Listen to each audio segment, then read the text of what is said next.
ಏನಂತೀರಿ?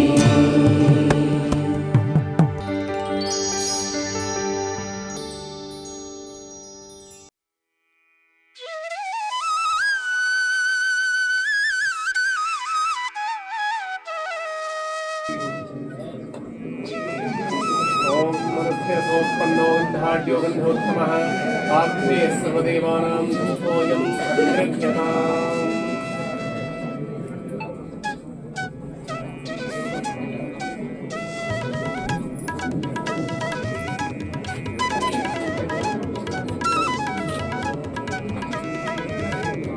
Now, I would like to call upon our today's chief guest, Shri Shrikanta Balaganji sir, to address the young minds. ಜನನೇ ಜನ್ಮಭೂಮಿಶ್ಚ ಸ್ವರ್ಗಾದಪಿ ಗಣಿ. ವೇದಿಕೆ ಮೇಲೆ ಆಸೀನರಾಗಿರುವಂಥ ಎಲ್ಲ ಹಿರಿಯರಿಗೂ ಮತ್ತು ನನ್ನ ನೆಚ್ಚಿನ ವಿದ್ಯಾರ್ಥಿಗಳಿಗೆ ನಮಸ್ಕಾರ ಸಲ್ಲಿಸ್ತಾ ಇವತ್ತಿನ ನನ್ನ ಮಾತನ್ನ ಮುಂದುವರಿಸ್ತೇನೆ. ಅದನ್ನ ಅವತ್ತು ತ್ರೇತಾಯುಗದಲ್ಲಿ ರಾಮ ಹೇಳಿದ್ದ ಅದೇ ರೀತಿಯಾಗಿ ಮತ್ತೊಬ್ಬರು ಇಡೀ ದೇಶಕ್ಕೆ ಅಥವಾ ಇಡೀ ಪ್ರಪಂಚಕ್ಕೆ ಭಾರತ ಅನ್ನೋದೊಂದು ನಮ್ಮ ದೇಶ ಇದೆ, ಅಲ್ಲೊಂದು ಹಿಂದೂ ಧರ್ಮ ಅಂತ ಸನಾತನ ಧರ್ಮ ಇದೆ, ಅದು ಬಹಳ ಶ್ರೇಷ್ಠ ಅಂತ ತೋರಿಸ್ಕೊಟ್ಟಿದಂತ ಯಾರಾದ್ರೂ ಒಬ್ರು ಮತ್ತೊಬ್ಬರು ಇದ್ದಾರೆ ಅಂತ ಹೇಳಿದ್ರೆ ಅವತ್ತು ತ್ರೇತಾಯುಗದಲ್ಲಿ ಆಗಿದ್ದನ್ನ ಕಡೆಗೆ ಇವತ್ತು ಕಲಿಯುಗದಲ್ಲಿ ಮಾಡಿದ್ದಾರೆ ಅಂತ ಹೇಳಿದ್ರೆ ಅದು ನಮ್ಮ ಸ್ವಾಮಿ ವಿವೇಕಾನಂದರು. ಅವ್ರಿಗೊಂದು ಜೋರಾದ ಚಪ್ಪಾಳೆ ಮುಖಾಂತರ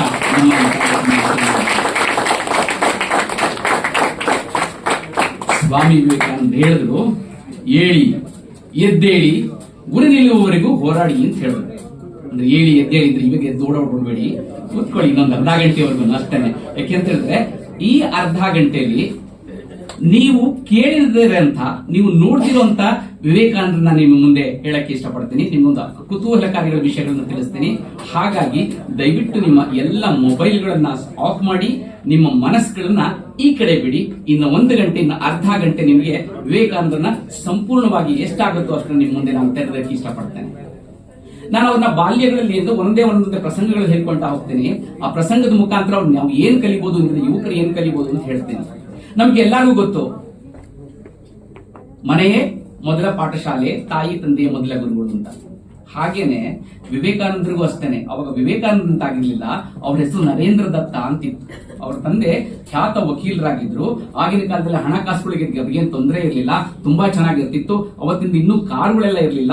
ಸೊ ಹಾಗಾಗಿ ಅವತ್ತೆಲ್ಲ ಕುದುರೆ ಸಾರೋಟಲ್ಲಿ ಹೋಗ್ತಾ ಇದ್ರು. ಕುದುರೆ ಸಾರೋಟಲ್ಲಿ ಹೋಗಿ ಬಂದು ಮಾಡಿ, ಕುದುರೆ ಸಾರೋಟ ಅಂದ್ರೆ ಕುದುರೆ ರಥ ಅಂತ ಹೇಳ್ತಾರೆ. ಅದರಲ್ಲಿ ಅದಕ್ಕೆ ಒಬ್ಬ ಓಡಿಸೋಕೊಬ್ಬ ಇರ್ತಿದ್ದ, ಒಳಗಡೆ ಅದ್ರ ಕವರ್ಡ್ ಇರ್ತಿತ್ತು, ಅದ್ರಲ್ಲಿ ಕೂತ್ಕೊಳ್ತಿರೋರು, ಆಮೇಲೆ ಬಂದ ಮೇಲೆ ತಿರ್ಗಿಸೋರು. ಒಂದು ಸತಿ ಅವರ ಮನೆ ಮುಂದೆ ಅವರ ಜಗಲಿ ಮೇಲೆ ಅವಾಗೆಲ್ಲ ಜಗಲಿ ಇತ್ತು, ಜಗಲಿ ಕೂತ್ಕೊಂಡಿದ್ದಂತೆ ನರೇಂದ್ರ ಕೂತ್ಕೊಂಡಿರ್ಬೇಕಿದ್ರೆ ಅವ್ರ ತಂದೆ ಬರ್ತಾ ಇರ್ತಾರೆ, ಸಾರೋಟಲ್ಲಿ ಬರ್ತಿರ್ತಾರೆ. ಸಾರೋಟಲ್ಲಿ ಬರ್ತಾ ಇರ್ಬೇಕಿದ್ರೆ ನೋಡ್ತಾನೇ ಇರ್ತಾರಂತೆ ನರೇಂದ್ರ.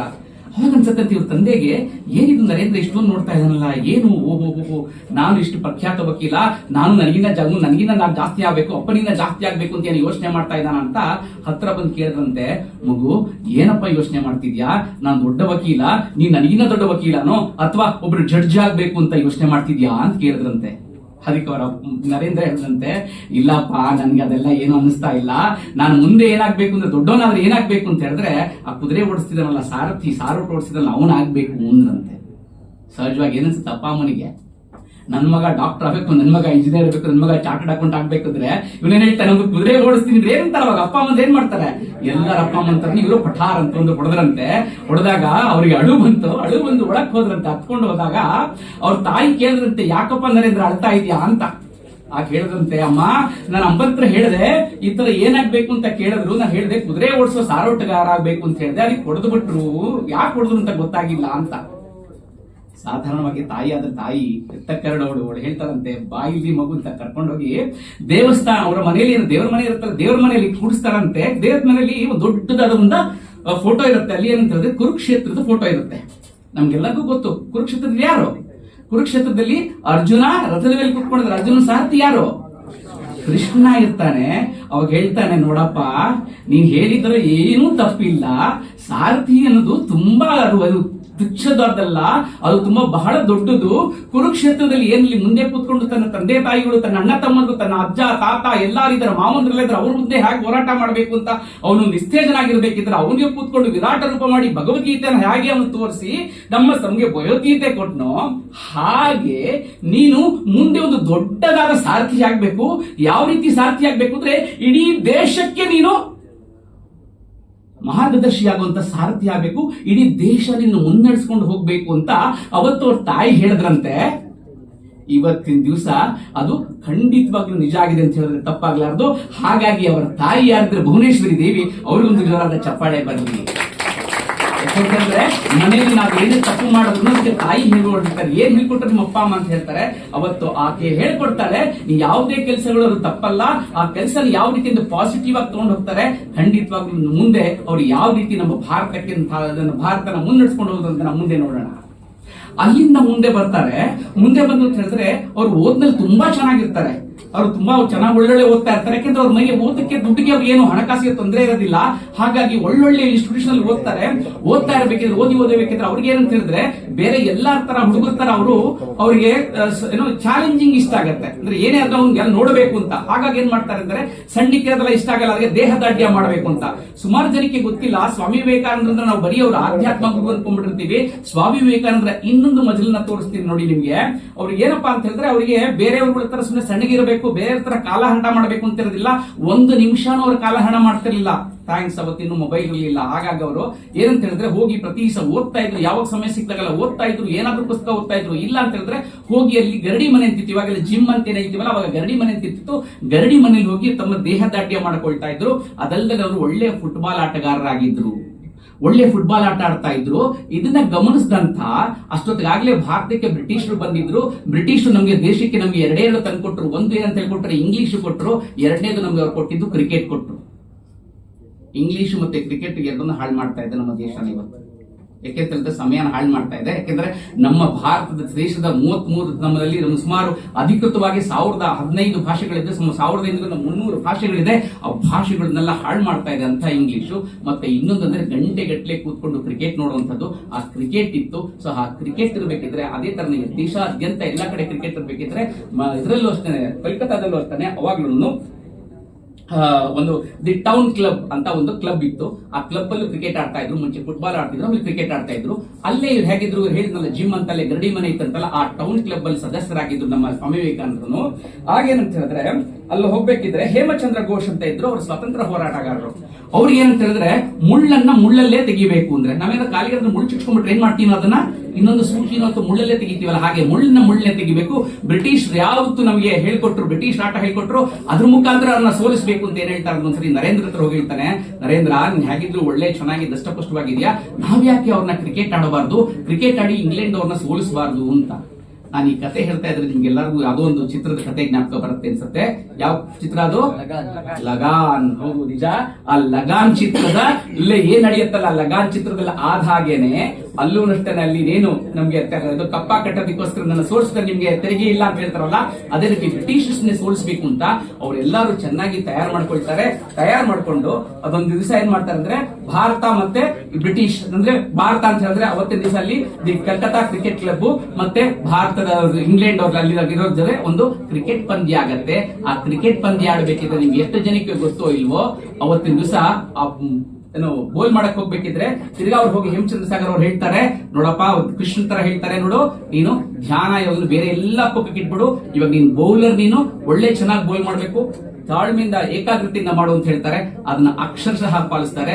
1, 2, 3 ಅಂತ ನೋಡ್ತಾ ಅಂತ ಹೇಳಿದ್ರೆ 20 ರನ್ಗಳನ್ನ ತಗೊಂಡು 20 ರನ್ಗಳನ್ನ ಕೊಟ್ಟು 7 ವಿಕೆಟ್ಗಳನ್ನ ತಗೊಂಡು ಆ ಪಂದ್ಯನ ಗೆಲ್ಲಿಸ್ತಾರೆ. ಆ ಮುಖಾಂತರ ಅವತ್ತಿನ ದಿವಸನೇ ಅವರು ಬ್ರಿಟಿಷರ್ಸ್ ಅವರ ಕ್ರಿಕೆಟ್ ಆಟದಲ್ಲಿ ಸೋಲಿಸಿರ್ತಾರೆ. ಅದೊಂದು ಜೋರಾದ ಹೆಗ್ಗಳಿಕೆ, ಜೋರಾದ ಚಪ್ಪಾಳೆ ಬಗ್ಗೆ ನಮ್ಮ ವಿವೇಕಾನಂದರಿಗೆ. ಅದಾದ್ಮೇಲೆ ಅವ್ರಿಗೆ ಅನ್ಸುತ್ತೆ ಕ್ರಿಕೆಟ್ ಆಟ ಅಂತ ಹೇಳಿದ್ರೆ ಇಡೀ ದಿವಸ ಹಾಳಾಗ್ಬಿಡತ್ತೆ, ಇಡೀ ದಿವಸ ಹಾಳಾಗ್ದಿದ್ದು ಮೂರ್ಖರ ಆಟ, ಇದು ಸೋಮಾರಿಗಳ ಆಟ, ಬೇಡ ಅಂತ ಹೇಳ್ತಾರೆ. ಅವ್ರು ಹೇಳ್ತಾರೆ, ಬೇಡ ನೀವು ಕ್ರಿಕೆಟ್ ಆಟ ಆಡೋದು ಬೇಡ, ನನಗೆ ಫುಟ್ಬಾಲ್ ಆಟ ಆಡೋಣ. ಯಾಕಂದ್ರೆ ಫುಟ್ಬಾಲ್ ಆಟ ಅಂದ್ರೆ ಅರ್ಧ ಮುಕ್ಕಾಲು ಗಂಟೆಲಿ ಮುಗ್ದೋಗುತ್ತೆ, ಅಮ್ಮಮ್ಮ ಅಂತ ಹೇಳಿದ್ರೆ 1-1.5 ಗಂಟೆಲಿ ಮುಗ್ದೋಗುತ್ತೆ. ಮತ್ತೆ ಕ್ರಿಕೆಟ್ ಆಡೋದಕ್ಕೆ ಎಲ್ಲೋ ಒಂದ್ ಕಡೆ ಬೇರೆಲ್ಲ ನಿಂತ್ಕೊಂಡಿರ್ಬೇಕು, ಅಷ್ಟೊಂದು ಸೋಮಾರಿ ಆಟಗಳು. ಹಾಗಾಗಿ ಬರ್ಬೇಕು ಅಂತ ಹೇಳಿದ್ರೆ ಅವ್ರಿಗೆ ಚಾಲೆಂಜ್ ತಗೋಬೇಕು ಅಂತ ಇರುತ್ತೆ. ಏನೇ ಸಿಕ್ಕಿದ್ರು ಚಾಲೆಂಜ್ ತಗೊಂಡು ಮಾಡ್ತಾ ಇರ್ತಾರೆ. ಇಷ್ಟೆಲ್ಲ ಆಗ್ತಾ ಇರ್ಬೇಕಿದ್ರೆ, ಎಲ್ಲ ಓದಬೇಕಿದ್ರೆ ಒಂದು ಅವ್ರಿಗೆ ಅನ್ಸತ್ತೆ ದೇವ್ರನ್ನ ನೋಡ್ಬೇಕು ಅಂತತ್ತೆ. ಯಾಕೆ ಅಂತ ಹೇಳಿದ್ರೆ ಯಾವಾಗ್ಲೂ ಹೇಳ್ತಿರ್ತಾರೆ ದೇವ್ರಿದಾನೆ ದೇವ್ರಿದಾನೆ ದೇವ್ರಿದಾನೆ ಅಂತಾರೆ. ದೇವ್ರನ್ನ ಯಾರು ನೋಡಿದಿರಾ ಅಂತ ಕೇಳ್ತಾರೆ. ಎಷ್ಟೊಂದು ಜನ ಹೋಗಿ ಕೇಳ್ತಾರೆ ದೇವ್ರ ನೋಡಿದಿರಾ ಅಂತ. ಇಲ್ಲ, ದೇವ್ರ ನೋಡಿಲ್ಲ, ಆದ್ರೆ ಅನುಭವಿಸಿದೀವಿ, ದೇವ್ರ ಅನುಭವ ಆಗಿದೆ ಅಂತಂದ್ರೆ ನನಗೆ ಯಾರು ದೇವ್ರನ್ನ ತೋರಿಸ್ತಾರೆ ಅಂತ ಯೋಚನೆ ಮಾಡ್ತಾ ಇರ್ಬೇಕಿದ್ರೆ ಒಂದು ದಿವಸ ಅವರ ಇಂಗ್ಲಿಷ್ ಟೀಚರ್, ಇಲ್ಲಿ ನಮ್ಮ ಇಂಗ್ಲಿಷ್ ಟೀಚರ್ ಇದಾರೆ, ಅದೇ ತರ ಒಂದ್ಸತಿ ಇಂಗ್ಲಿಷ್ ಅವರು ಏನೋ ಪಾಠ ಮಾಡ್ತಾ ಇರ್ಬೇಕಿದ್ರೆ ಯಾವ್ದೋ ಒಂದು ಅಗೋಚರ ಶಕ್ತಿ ಅಂತ ಹೇಳ್ತಾರಂತೆ. ಅಗೋಚರ ಶಕ್ತಿ ಅಂದ್ರೆ ಏನು ಅಂತ ಹೇಳಿದ್ರೆ ದೇವರು ಇದಾನೆ, ಅದು ಕಾಣಿಸಲ್ಲ ಅಂತ. ಹಾಗಿದ್ರೆ ಅವರು ನರೇಂದ್ರ ನಿಂತ್ಕೊಂಡು ಕೇಳ್ತಾರಂತೆ, ಹಾಗಿದ್ರೆ ಅಗೋಚರ ಶಕ್ತಿನ ನೀವು ದೇವ್ರು ನೋಡಿದೀರಾ ಅಂತ ಕೇಳ್ತಾರಂತೆ. ಆಗ ಅವ್ರು ಹೇಳ್ತಾರಂತೆ, ನೋಡಪ್ಪ ನಾನ್ ನೋಡಿಲ್ಲ, ಆದ್ರೆ ದೇವ್ರನ್ನೊಬ್ರು ನೋಡಿದಾರೆ, ಅವ್ರನ್ನ ಬೇಕಿದ್ರೆ ನೀವು ಪರಿಚಯ ಮಾಡ್ಕೊಡ್ತೀನಿ ಅಂದಾಗ ಅಲ್ಲೇ ನರೇಂದ್ರನಿಗೆ ಕ್ಲಾಸ್ ಅಲ್ಲೇ ಒಂಥರ ಖುಷಿ ಆಗ್ಬಿಡತ್ತಂತೆ. ಯಾರು ಯಾರು ಯಾರು ಯಾರು ಅಂತ ಹೇಳಿದಾಗ ಅವ್ರು ಹೇಳಿದಂತೆ, ನೋಡಪ್ಪ ಹೂಗ್ಲಿ ನದಿ ಅಂತ, ನಮ್ಗೆ ಏನು ಗಂಗಾ ನದಿ ಅಂತ ಹೇಳ್ತೀವಲ್ಲ, ಅದು ಗಂಗಾ ನದಿ, ಅದು ಬಂಗಾಳಕ್ಕೆ ಹೋದ್ರೆ ಅದನ್ನ ಹುಗ್ಲಿ ಅಂತ ಕರೀತಾರೆ. ಆ ಹುಗ್ಲಿ ನದಿಯ ದಕ್ಷಿಣ ಪತೇಶ್ವರ ಅಂತಿದೆ, ಅಲ್ಲಿ ಒಬ್ರು ಅರ್ಚಕರಿದ್ದಾರೆ ರಾಮಕೃಷ್ಣ ಪರಮಹಂಸರು ಅಂತ, ಅವರು ದೇವರನ್ನ ನೋಡ್ಕೊಂಡಿದ್ದಾರೆ, ಅವ್ರ ಹತ್ರ ಹೋಗು ಅಂತ ಹೇಳ್ತಾರಂತೆ. ಅಂತ ಹೇಳಿದ ತಕ್ಷಣ ಅವರಿಗೆ ಮರುಭೂಮಿಯಲ್ಲಿ ಓಯಿಸಿ ಸಿಕ್ಕಿದಂಗ ಹಾಗೆ ಏನ್ ಮಾಡ್ತಾರೆ ಅಂದ್ರೆ ಪಟ ಪಟ ಪಟ ಪಟ ಅಂತ ಓಡ್ ಹೋಗ್ತಾರೆ. ಓಡ್ ಹೋಗ್ಬಿಟ್ಟು ಅಲ್ಲಿ ದೋಣಿಲಿ ದಾಟ್ಕೊಂಡು ಆ ಕಡೆ ಹೋಗ್ಬೇಕು. ಹೋದಾಗ ಇವ್ರು ಯಾವತ್ ಬರ್ತಾರೆ ಅಂತ ಗೊತ್ತಿಲ್ಲ, ಎಲ್ಲಿ ಬರ್ತಾರೆ ಅಂತ ಗೊತ್ತಿಲ್ಲ. ಅದ್ರಲ್ಲಿ ಹೋಗ್ತಾ ಇದ್ದಾಗ್ಲೇನೆ ಅಲ್ಲಿ ಅರ್ಚಕರು ಏನಿರ್ತಾರಲ್ಲ ರಾಮಕೃಷ್ಣ ಪರಮಹಂಸರು, ಅವ್ರಿಗೆ ಇವ್ರ ಹೆಸರು ಗೊತ್ತಿರಲ್ಲ, ಇವ್ರು ಬರ್ತಾರ ಮುಟ್ತೀರ. ಬಂದ್ಯಾ ನರೇಂದ್ರ, ಯಾಕಿಷ್ಟರ ಮಾಡ್ದೆ, ನಿನಗೋಸ್ಕರ ಎಷ್ಟು ದಿವಸದಿಂದ ಕಾಯ್ತಾ ಇದ್ನಪ್ಪ ಅಂತ ಹೇಳಿದ್ರಂತೆ. ನರೇಂದ್ರನಿಗೆ ಒಂದು ಕ್ಷಣ ಆಶ್ಚರ್ಯ ಆಗ್ಬಿಡ್ತಂತೆ.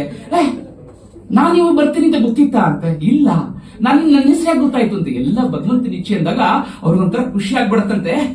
ನಾನು ಏನು ಹೇಳಿರ್ಲಿಲ್ಲ ನನ್ನ ಬಗ್ಗೆ ಅಂತ. ಅವಾಗ ನರೇಂದ್ರನ ಕೂಡ್ಸ್ಕೊಂಡವರು ತುಂಬಾ ತುಂಬಾ ಪ್ರೀತಿಯಿಂದ ಮನೇಲಿ ಮಾಡಿದಂತ ಸಿಹಿ ತಿಂಡಿಗಳನ್ನ ಕೊಟ್ಬಿಡು, ತಿನ್ನು, 1 ತಿನ್ನು, 2 ತಿನ್ನು, 3 ತಿನ್ನು ಅಂತ ಹೇಳ್ತಾರೆ. ಸಾಕು ಸಾಕು ಸಾಕು ಅಂತೆಲ್ಲ ಹೇಳಿದ್ಮೇಲೆ ನಾನು ಯಾತಕ್ ಬಂದಿದ್ದೀನಿ ಅಂತ ಗೊತ್ತಾ ನಿಮ್ಗೆ ಅಂತಾನೆ. ಗೊತ್ತು ನಿಮ್ಗೆ, ಹೇಳು, ನಿನ್ ಬಾಯಲ್ಲೇ ಕೇಳು ಅಂತ ಹೇಳಿದಾಗ ನೀವು ದೇವ್ರು ನೋಡಿದೀರಾ ಅಂತ ಹೇಳ್ತಾರಂತೆ. ಹೌದು, ನಾನು ಕಾಳಿ ಮಾತೆ ನೋಡಿದೀನಿ ಅಂತ. ಹೇಗ್ ನೋಡಿದೀರಾ ಅಂತ ಹೇಳಿದ್ರೆ ಇಲ್ಲಿ ನಾನು ನೀನು ಹೇಗ್ ಮಾತಾಡ್ತಿದೀವೋ ಹಾಗೆ ನಾನು ಮಾತಾಡ್ಸಿದ್ದೀನಿ ಅಂತ ಹೇಳ್ತಾರಂತೆ. ಹೌದಾ, ನನಗೂ ತೋರಿಸ್ತೀರಾ ಅಂತಾರೆ. ಖಂಡಿತವಾಗ್ಲೂ ನಾನು ಹೇಳಿದ ತರ ನೀನು ಮಾಡ್ತು ಅಂತ ಹೇಳಿದ್ರೆ ನನಗೆ ತೋರಿಸ್ತೀನಿ ಅಂತ ಹೇಳ್ತಾರಂತೆ. ಆಗ ಖುಷಿ ಆಗ್ಬಿಡತ್ತೆ. ಆಯ್ತು ನಾನು ಬರ್ತೀನಿ ನಿಮ್ಮ ಹತ್ರ ಅಂತ ಹೇಳ್ತಾರೆ. ಬಂದ್ರು, 1-2-3 ದಿವಸ ಬಂದ್ರು. ಆದ್ರೂ ಅವರಿಗೆ ಆಶ್ಚರ್ಯ. ಅವ್ರಿಗೆ ಇವ್ರು ಏನ್ ತೋರಿಸ್ತಾರೆ ನನಗೆ, ಇವ್ರು ಹ್ಯಾಕ್ ತೋರಿಸ್ತಾರೆ ಅಂತ. ಅದನ್ನ ಪ್ರತ್ಯಕ್ಷ ಇವರಿಗೆ ಅಂದ್ರೆ ಅವ್ರಿಗೆ ಏನಂದ್ರೆ ಯಾವಾಗ್ಲೂ ಅವ್ರನ್ನು ಪ್ರತ್ಯಕ್ಷ ನೋಡಿದ್ರು ಪ್ರಮಾಣಿಸಿ ನೋಡುವಂತ. ಯಾವಾಗ್ಲೂ ಅವ್ರು ಏನೇ ಹೇಳಿದ್ರು ಅದನ್ನ ಅವ್ರು ಟೆಸ್ಟ್ ಮಾಡಬೇಕಾಗಿತ್ತು. ಅದಕ್ಕೋಸ್ಕರ ಏನ್ ಮಾಡ್ತಾರೆ ಒಂದು ದಿವಸ ಗುರುಗಳಿಂದ ಪರೀಕ್ಷೆ ಮಾಡಬೇಕು ಅಂತ, ರಾಮಕೃಷ್ಣ ಪರಮಹಂಸನ ಪರೀಕ್ಷೆ ಮಾಡಬೇಕು ಅಂತ ಅವರ ರೂಮಲ್ಲಿ ಏನಿರ್ತಾರೆ ಮಲ್ಕೊಳ್ತಿರ್ತಾರೆ, ಒಂದು ಹಾಸಿಗೆ ತರ ಮಲ್ಕೊಂಡಿರ್ತಾರೆ. ಆ ಹಾಸಿಗೆ ಕೆಳಗಡೆ ಇವ್ರು ಹೋಗ್ತಾರೆ, ಇವ್ರ ಹತ್ರ ಮನೆಯಲ್ಲಿ ಒಂದಷ್ಟು ದುಡ್ಡು ತಗೊಂಡ್ಬರ್ತಾರೆ, ನಾಣ್ಯಗಳನ್ನ ತಗೊಂಡ್ಬರ್ತಾರೆ. ಅದನ್ನೆಲ್ಲ ತಗೊಂಡ್ ಬಂದ್ಬಿಟ್ಟು ಆ ಹಾಸಿಗೆ ಕೆಳಗಡೆ ಇಟ್ಟುಬಿಟ್ಟು ಇವರು ಬಂದು ಏನು ಗೊತ್ತಿಲ್ಲದೆ ಬಂದು ನಿಂತ್ಕೊಳ್ತಾರೆ. ಸರಿ, ಇದೆಲ್ಲ ಪೂಜೆ ಎಲ್ಲ ಆಗತ್ತೆ. ಇಡೀ ದಿವಸ ಪೂಜೆ ಎಲ್ಲ ಆದ್ಮೇಲೆ ವಿಶ್ರಮಿಸ್ಕೊಳಕ್ ಹೋಗ್ತೀನಪ್ಪ, ನಾಳೆ ಸಿಗೋಣ ಅಂತ ಹೇಳ್ತಾರೆ. ಆಯ್ತು ಅಂತ ಇವ್ರು ಹೋಗಿ ಇನ್ನೇನು ರಾಮಕೃಷ್ಣ ಪರಮಹಂಸರು ಆ ಹಾಸಿಗೆ ಮೇಲೆ ಮಲ್ಕೊಳ್ಬೇಕು. ನೀವು ಮಲ್ಕೊಳಕ್ ಹೋಗಿದ ತಕ್ಷಣ ಧಗ್ಗಂತ ಎದ್ದು ಬಿಡ್ತಾರೆ. ಯಾಕೆ, ಏನು ಅಂತ ಹೇಳ್ತಾರೆ, ಏನಿದು ಎಲ್ಲ ಮೈಯೆಲ್ಲ ಚುಚ್ತಾ ಇದೆಯಲ್ಲ ಅಂತ ಹೇಳ್ತಾರಂತೆ. ಅರೆ, ಅದೇ ಹಾಸಿಗೆ ನೋಡಿದ್ರೆ ಎಲ್ಲ ಮುಟ್ಕೊಡ್ತಾರೆ, ಚೆನ್ನಾಗೇ ಇದೆಯಲ್ಲ, ಒಳ್ಳೆ ಚೆನ್ನಾಗಿದ್ದಲ್ಲಿ. ಇಲ್ಲ, ನನಗೆ ಮುಳ್ಳು ಚುಚ್ಚಿದಾಗ ಆಗ್ತಾ ಇದೆ, ಏನೋ ಚುಚ್ತಾ ಇದೆ, ಸರಿಯಾಗಿ ನೋಡಿ ಅಂತ ಹೇಳಿದಾಗ ಅವ್ರ ಶಿಷ್ಯಂದ್ರು ಬಂದೆಲ್ಲ ನೋಡಿದಾಗ ಕೆಳಗಡೆಯಲ್ಲಿ ನಾಣ್ಯಗಳಿತ್ತಂತೆ. ಆಗ ಅವ್ರಿಗೆ ಗೊತ್ತಾಯ್ತು ಇದು ಬೇರೆ ಯಾರು ಅಲ್ಲ, ನನ್ನ ಶಿಷ್ಯ ನರೇಂದ್ರನ್ ಬಿಟ್ಟು ಯಾರು ಮಾತಾಡ್ಲಿಲ್ಲ ಅಂತ ಹೇಳಿ ನರೇಂದ್ರನ್ ಕರೀತಾರಂತೆ. ಪಾಪ ಮಗು, ನೀನ್ ನನ್ನ ಪರೀಕ್ಷೆ ಮಾಡಕ್ ಹೋದ್ಯಲ್ವಾ ಅಂತ ಹೇಳ್ತಾರಂತ. ಅವಾಗ ಗುರುಗಳ ಹತ್ರ ಹೋಗಿ, ಅಯ್ಯೋ ಗುರುಗಳೇ ದಯವಿಟ್ಟು ಕ್ಷಮಿಸಿ ಅಂತ ಹೇಳಿದಾಗ, ನಿಮಗೆ ನನ್ನ ದೇವರನ್ನ ತಪ್ಪು ನೀವು ತೋರಿಸ್ತೀನಿ ಅಂತ ಹೇಳಿದ್ರೆ ನಂಗೆ ಗೊತ್ತಿರಲಿಲ್ಲ, ನಿಮ್ಮಲ್ಲಿ ಎಷ್ಟು ಶಕ್ತಿ ಇದೆ, ನಾನು ಹೋಗ್ಬೇಕು ಅಂದಾಗ ಬಾಯಿಲಿ ಅಂತ ಅವ್ನ ಕೂಡಿಸ್ಕೊಂಡು ಅವರ ಕಾಲಿರುತ್ತಲ್ಲ, ಕಾಲ್ನ ಎದೆ ಮೇಲೆ ಇರ್ತಾರಂತೆ. ಆ ಎದೆ ಮೇಲೆ ಇಟ್ಟರೆ ಎಷ್ಟಾಗತ್ತೆ ಅಂತ ಹೇಳಿದ್ರೆ, ಯಾರಿಗಾದ್ರೂ ಇಲ್ಲಿ ಕರೆಂಟ್ ಹೊಡ್ಸ್ಕೊಂಡ್ರ ಅಭ್ಯಾಸ ಇದೆಯಾ? ಕರೆಂಟ್ ಹೊಡ್ಸ್ಕೊಂಡ್ರು ನೋಡಿದಿರಾ? ಬೇಡ, ಯಾರು ಹೊಡ್ಸ್ಕೊಳ್ಬೇಡಿ. ಅಥವಾ ಯಾರಾದ್ರೂ ಬಿಸಿ ಮುಟ್ಟು ನೋಡಿದ್ದೀರಾ? ಬಿಸಿ ಮುಟ್ಟಾಗ ಏನಾಗುತ್ತೆ ನಮ್ಗೆ? ಬಿಸಿ ಮುಟ್ಟಿದ ಏನ್ ಮಾಡ್ತೀವಿ ನಾವು? ಚಟ್ ಅಂತ ವಾಪಸ್ ತಗೊಳ್ತೀವಲ್ಲ, ಹಾಗೆ ಅವ್ರು ಇಟ್ಟಿದ ತಕ್ಷಣ ಒಂದು 1000 ವ್ಯಾಟ್ಸ್ ಹೊಡೆದಂಗೆ ಆಗತ್ತಂತೆ. ಒಂದು ಕ್ಷಣ ಅವ್ರು ಹಾಗೆ ಸಮಾಧಿ ಹೊಟ್ಟೋಗ್ಬಿಡ್ತಾರಂತೆ. ಆಗ ಅವ್ರಿಗೆ ಅರ್ಥ ಆಗತ್ತೆ, ನಾನು ಇಂಥ ತಪ್ಪು ಮಾಡಿದೆ, ಇಂಥ ಗುರುಗಳನ್ನ ನಾನು ಪರೀಕ್ಷೆ ಮಾಡಕ್ ಹೋದಲ್ಲ ಅಂತ. ಗುರುಗಳ ನತಮಸ್ತಕರಾಗಿ ಅವ್ರು ನಮಸ್ಕಾರ ಮಾಡ್ಬಿಟ್ಟು, ಗುರುಗಳಿಂದ ಯಾವತ್ತೂ ನಿಮ್ಮ ಪರೀಕ್ಷೆ ಮಾಡಲ್ಲ ಅಂತ ಹೇಳಿ ಗುರುಗಳಿಗೆ ಅವರು ಶಾಸ್ತ್ರಾಂಗ ನಮಸ್ಕಾರ ಮಾಡಿ ಅವತ್ತಿನ ದಿವಸದಿಂದ ಗುರುಗಳನ್ನ ಕೇಳ್ಕೊಂಡು ಹೋಗ್ತಾರೆ. ಗುರುಗಳು ನಿಮ್ಗೆ ಎಲ್ಲರಿಗೂ ಗೊತ್ತಿರಲಿ, ರಾಮಕೃಷ್ಣ ಪರಮಹಂಸರು ಅನಕ್ಷರಸ್ಥರು.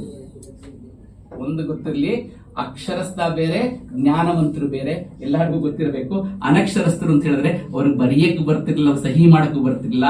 ಅವರಿಗೆ ಎಲ್ಲ ವೇದಗಳು ಗೊತ್ತಿತ್ತು, ಎಲ್ಲ ಪುರಾಣಗಳು ಗೊತ್ತಿತ್ತು. ಹಾಗಾಗಿ ಅಕ್ಷರಸ್ಥರು ಬೇರೆ, ಮತ್ತೆ ಬುದ್ಧಿವಂತಿಕೆ ಬೇರೆ. ಇವೆಲ್ಲ ನಾವೆಲ್ಲ ಏನಾಗ್ತಿದೀವಿ ಅಂದ್ರೆ ಬರೀ ಅಕ್ಷರಸ್ಥರಾಗ್ತಿದೀವಿ, ನಾವು ಬುದ್ಧಿವಂತರಾಗ್ತಿಲ್ಲ. ಆದ್ರೆ ರಾಮಕೃಷ್ಣ ಪರಮಹಂಸರು ಬುದ್ಧಿವಂತರಾಗಿದ್ರು, ಎಲ್ಲ ವೇದ ಪುರಾಣಗಳು ಗೊತ್ತಿತ್ತು, ದ್ವೈತ ಅದ್ವೈತ ಎಲ್ಲ ಕೂತ್ಕೊಂಡು ತಮ್ಮ ಗುರುಗಳ ಹತ್ರ ಹೇಳ್ತಾ ಹೋದ್ರು. ಹೀಗೆ ನಿರಂತರವಾಗಿ ಮಾಡ್ಕೊಂಡು ಅವ್ರ ಹತ್ರ ಸನ್ಯಾಸತ್ವ ತಗೊಂಡ್ರು. ಸನ್ಯಾಸತ್ವ ತಗೊಂಡು ಗುರುಗಳನ್ನ ಗುಲಾಮನಾಗೋ ತನಕ ದೊರೆಯದನ್ನ ನಂಬುತಿಯಿಂದ ಗುರುಗಳನ್ನ ಸೇವೆ ಮಾಡ್ಕೊಳ್ತಾ ಇದ್ರು. ಅದೇ ಜಾತಸ್ಯ ಮರಣಂ ಧ್ರುವಂ ಅಂತಂದು ಮನುಷ್ಯರೆಲ್ಲರೂ ಸಾಯಲೇಬೇಕು ಅಂದಾಗ ಯಾವಾಗ ರಾಮಕೃಷ್ಣ ಪರಮಹಂಸರು ತಮ್ಮ ದೇಹಾಂತ್ಯ ಮಾಡ್ತಾರೋ ಆಗ ಅವ್ರಿಗೆ ಏನನ್ಸುತ್ತೆ ಅಂತ ಹೇಳಿದ್ರೆ, ರಾಮಕೃಷ್ಣ ಪರಮಹಂಸರು ಯಾವಾಗಲೂ ಹೇಳ್ತಿರ್ತಾರೆ, ದೇಶ ಸುತ್ತಿ ನೋಡು ಕೋಶ ಓದಿ ನೋಡು ಅಂತ. ಹಾಗಾಗಿ ಇಲ್ಲಿ ರಾಮಕೃಷ್ಣ ಪರಮಹಂಸರ ಕೋಶ ಓದಿಸಿದ್ರು, ಇನ್ನು ದೇಶ ಸುತ್ತಬೇಕು ಅಂತ ಹೇಳಿ ಅವರು ಪರಿವ್ರಾಜಕರಾಗಿ ಅಂತ. ಪರಿವ್ರಾಜಕರು ಅಂದ್ರೆ ಒಂದು ಕಡೆಯಿಂದ ಸುತ್ತಕೊಂಡು ಹೋಗ್ತಾರೆ, ಇಡೀ ಭಾರತ ದೇಶನ ಅವರು ಸುತ್ತಕೊಳ್ತಾ ಬರ್ತಾರೆ. ಹಾಗೆ ಸುತ್ತಕೊಳ್ತಾ ಬರ್ತಾ ಇರ್ಬೇಕಿದ್ರೆ ಖೇತ್ರಿ ರಾಜನ ಹತ್ರ ಬರ್ತಾರೆ. ಖೇತ್ರಿ ರಾಜ ಬಂದಾಗ ಅಲ್ಲಿಗೆ ಬಂದಾಗ ಅವ್ನು ಖೇತ್ರಿ ರಾಜ ಅವನು ಬ್ರಿಟಿಷರ ಸಾಮಂತ ಇರ್ತಾನೆ. ಅವನು ಏನಂತ ಹೇಳಿದ್ರೆ, ಅವನು ಭಾರತೀಯನಾದ್ರೂ ಅವನಿಗೆ ಬ್ರಿಟಿಷ್ ವ್ಯಾಮೋಹ ಜಾಸ್ತಿ ಇರುತ್ತೆ. ಅವನು ನಮ್ಮ ಭಾರತೀಯ ಸಂಸ್ಕೃತಿನ ನಂಬ್ತಾ ಇರಲಿಲ್ಲ, ಅದರಲ್ಲೂ ದೇವರು ದೇವಸ್ಥಾನಗಳನ್ನು ನಂಬ್ತಾ ಇರಲಿಲ್ಲ. ದೇವರು ಅಂದ್ರೆ ಒಂದು ಬರೀ ಕಲ್ಲು, ಅದು ಯಾಕೆ ಅಂತ ವಾದ ಮಾಡ್ತಾ ಇರ್ತಾನೆ. ಇದು ಒಂದ್ಸತಿ ಇದು ವಿವೇಕಾನಂದ ಕಿವಿಗೂ ಬೀಳುತ್ತೆ. ಸರಿ ಆಯ್ತು ಅಂತ ಇದೇ ತರದ ಅವರ ಸಭೆಯಲ್ಲಿ ಹೋಗಿ ಕೂತ್ಕೊಂಡಿರ್ಬೇಕಿದ್ರೆ ಅವರ ಮಂತ್ರಿನ ಕರೀತಾರೆ. ಮಂತ್ರಿನ ಕರೆದ್ಬಿಟ್ಟು ದಯವಿಟ್ಟು ನಿಮ್ಮ ಖೇತ್ರಿ ರಾಜನ ಒಂದು ಭಾವಚಿತ್ರ ತಗೊಂಬನ್ನಿ ಅಂತ ಹೇಳ್ತಾರೆ. ಅವರೊಂದು ರಾಜ ಕೂತ್ಕೊಂಡಿರ್ತಾನೆ, ಭಾವಚಿತ್ರ ತಗೊಂಡ್ ಬರ್ತಾರೆ. ಭಾವಚಿತ್ರ ತಗೊಂಡ್ ಬಂದಾಗ ಇದಕ್ಕೆ ಸ್ವಲ್ಪ ಉಗಿರಿ ಅಂತ ಹೇಳ್ತಾರೆ. ಯಾರೋ ರಾಜ ಅಲ್ಲಿ ಕೂತಿದ್ದಾರೆ, ಸ್ವಾಮೀಜಿ ನಿಂತಿದ್ದಾರೆ, ಅವನು ಮಂತ್ರಿ ಇಟ್ಕೊಂಡಿದ್ದಾರೆ. ಉಗಿರಿ ಅಂದ್ರೆ ಅದ್ಯಾಕೆ ಉಗಿಯಕ್ಕಾಗತ್ತೆ ಅಂತ. ಯಾಕೆ? ಅದೊಂದು ಭಾವಚಿತ್ರ ಅಷ್ಟೇ. ಅದು ರಾಜ ಇಲ್ಲೇ ಇದ್ದಾರೆ, ಭಾವಚಿತ್ರ ತಾನೇ ಉಗಿತಾ ಇದ್ರೆ ಅದು ಉಗಿರಿ ಅಂತ ಹೇಳ್ತಾರಂತೆ. ಹಾಗಾಗಲ್ಲ, ಯಾಕೆ? ರಾಜ ಪ್ರತ್ಯಕ್ಷ ದೇವತಾ, ರಾಜ ನಾವು ದೇವರು ಅಂತ ಅನ್ಕೊಳ್ತಾ ಇದೀವಿ ಅಂತಲ್ಲ. ಹಾಗೆ ಹೇಳ್ತಾನೆ, ಹಾಗೇನೆ ಇದು ನೀವು ಕಲ್ಲು ಅಂತ ಹೇಳ್ತಿರಲ್ಲ, ಅದು ಮುಂಚೆ ಕಲ್ಲಾಗಿರುತ್ತೆ. ನಿಮ್ಮಂತ ವಿದ್ಯಾರ್ಥಿಗಳಲ್ಲ ಅಷ್ಟೇ, ನೀವೆಲ್ಲ ಮುಂಚೆ ಕಲ್ಲಾಗೇ ಇರ್ತೀರಿ. ಆ ಕಲ್ಲನ್ನ ಏನ್ ಮಾಡ್ತಾರೆ ಗುರುಗಳು, ಏನ್ ಮಾಡ್ತಾರೆ, ಬಂದು ಒಂದೇ ಒಂದು ಶಿಲ್ಪಿ ತರ ಕೆತ್ತಿ ಕೆತ್ತಿ ಕೆತ್ತಿ ಕೆತ್ತಿ ನಿಮ್ನೊಂದು ದೊಡ್ಡದ ಆಕಾರ ಮಾಡ್ಬಿಟ್ಟು ನಿಮ್ಗೆ ಪರೀಕ್ಷೆಗಳೆಲ್ಲ ಚೆನ್ನಾಗಿ ಹೇಳ್ಕೊಟ್ಟು ನಿಮ್ಗೆ ಒಂದು ಪ್ರಾಣ ಪ್ರತಿಷ್ಠಾಪನೆ ಅಂತ ಮಾಡ್ತಾರಲ್ಲ, ಹಾಗೆ ನಿಮ್ಗೆ ಪರೀಕ್ಷೆ ಪ್ರಾಣ ಪ್ರತಿಷ್ಠಾಪನೆ ಮಾಡ್ತಾರೆ. ಆ ರೀತಿ ಪ್ರಾಣ ಪ್ರತಿಷ್ಠಾಪನೆ ಮಾಡಿದ್ಮೇಲೆ ಪ್ರತಿಯೊಬ್ಬರನ್ನು ಮೂರ್ತಿಗಳಾಗ್ತಾರೆ. ಹಾಗೆ ಇಲ್ಲೂ ಅಷ್ಟೇ, ಭಗವಂತನಿಗೆ ಒಂದು ಸತಿ ಪ್ರಾಣ ಪ್ರತಿಷ್ಠಾಪನೆ ಮಾಡಿದ್ಮೇಲೆ ಆತರ ಭಗವಂತ ಇರ್ತಾನೆ, ಭಗವಂತನ ಅಂಶ ಇರತ್ತೆ ಅಂತ ಹೇಳಿದಾಗ ಆಗ ಖೇತ್ರಿ ರಾಜರಿಗೆ ಇದಾಗುತ್ತೆ, ಜ್ಞಾನೋದಯ ಆಗುತ್ತೆ. ದಯವಿಟ್ಟು ಕ್ಷಮಿಸಿ ಅಂತ ಹೇಳ್ತಾನೆ. ನಿಮ್ಗೆ ನಾನು ಶಿಷ್ಯನಾಗ್ತೀನಿ, ನಿಮ್ಗೆ ಯಾವುದೇ ರೀತಿಯಲ್ಲಿ ಯಾವುದೇ ಕಾಲದಲ್ಲಿ ಎಂಥ ರೀತಿಯ ಸಹಾಯ ಬೇಕು ಅದನ್ನ ಕೇಳಿ ನಾನು ಬರ್ತೀನಿ ಅಂತ ಹೇಳ್ತಾರೆ. ಆಯ್ತು, ಸದ್ಯದ ಅವಶ್ಯಕತೆ ಇಲ್ಲ, ಬೇಕಾದಾಗ ಹೇಳ್ತೀನಿ ಬಾ ಅಂತ ಕರ್ಕೊಂಡು ಹೋಗ್ತಾನೆ. ಹಾಗೆ ಬರ್ತಾ ಬರ್ತಾ ನಿಮ್ಗೆ ಎಷ್ಟು ಜನಕ್ಕೆ ಗೊತ್ತಿದೆಯೋ ಇಲ್ವೋ, ಸ್ವಾಮಿ ವಿವೇಕಾನಂದರು ನಮ್ಮ ಕರ್ನಾಟಕದ, ಅವತ್ತು ಕರ್ನಾಟಕ ಅಂತದಿಲ್ಲ, ಮೈಸೂರು ಸಂಸ್ಥಾನ ಅಂತಿತ್ತು, ಮೈಸೂರು ಸಂಸ್ಥಾನಕ್ಕೂ ಬಂದಿದ್ರು. ಮೈಸೂರು ಸಂಸ್ಥಾನಕ್ಕೆ ಬಂದು ಅವ ಚಿಕ್ಕರಾಜಮಣ್ಣಿ ಅಂತ ಇದ್ರು. ಅವಾಗ ಇನ್ನು ಜಯಚಾಮರ ಒಡೆಯರು ತುಂಬಾ ಚಿಕ್ಕ ವಯಸ್ಸಾಗಿದ್ರು. ಅಲ್ಲಿ ಬಂದು ಕೂತ್ಕೊಂಡು ಎಲ್ಲ ಮಾತಾಡ್ತಾ ಇರ್ಬೇಕಿದ್ರೆ ಅಮ್ಮಣ್ಣಿಯವರು ತೋರಿಸಿದ್ರಂತೆ, ನಮ್ಮಲ್ಲಿ ಇಷ್ಟು ಚೆನ್ನಾಗಿದೆ ಅಷ್ಟು ಚೆನ್ನಾಗಿದೆ ಅಂತೆಲ್ಲ ಹೇಳ್ತಾ ಇರ್ಬೇಕಿದ್ರೆ ಒಂದು ಹೇಳ್ತಾರಂತೆ, ಅಲ್ಲ ನೀವೆಲ್ಲ ನನಗೆ ತುಂಬಾ ಖುಷಿ ಆಯ್ತು ಇಲ್ಲಿ. ಯಾವಾಗ್ಲೂ ಅಂತ ಹೇಳಿದ್ರೆ ನಮ್ಮ ದೇಶದಲ್ಲಿ ಗಂಡು ಪುರುಷ ಪ್ರಧಾನ ಜಾಸ್ತಿ, ಹುಡುಗರುಗಳು ಜಾಸ್ತಿ ಇರ್ತಾರೆ, ಹುಡುಗಿರು ಕಡಿಮೆ ಇರ್ತಾರೆ ಅಂತ. ಅಪರೂಪಕ್ಕೆ ಇಲ್ಲಿ ಹುಡುಗಿರು ಜಾಸ್ತಿ ಇದ್ದಾರೆ. ಹಾಗಾಗಿ ಜ್ವರದ ಚಪ್ಪಾಳೆ ಬರಲಿ ಹುಡುಗಿರಿಗೆ, ಜ್ವರ ಚಪ್ಪಾಳೆ ಬರಲಿ. ಇಲ್ಲ ಹುಡುಗರು ಚಪ್ಪಾಳೆ ತಟ್ಬೋದು, ಪಾಪ ಹುಡುಗಿರು ಜ್ವರ ಚಪ್ಪಾಳೆ ತಟ್ಟಿ ನಿಮ್ಗೋಸ್ಕರ ಹೇಳ್ತಾ ಇರೋದು.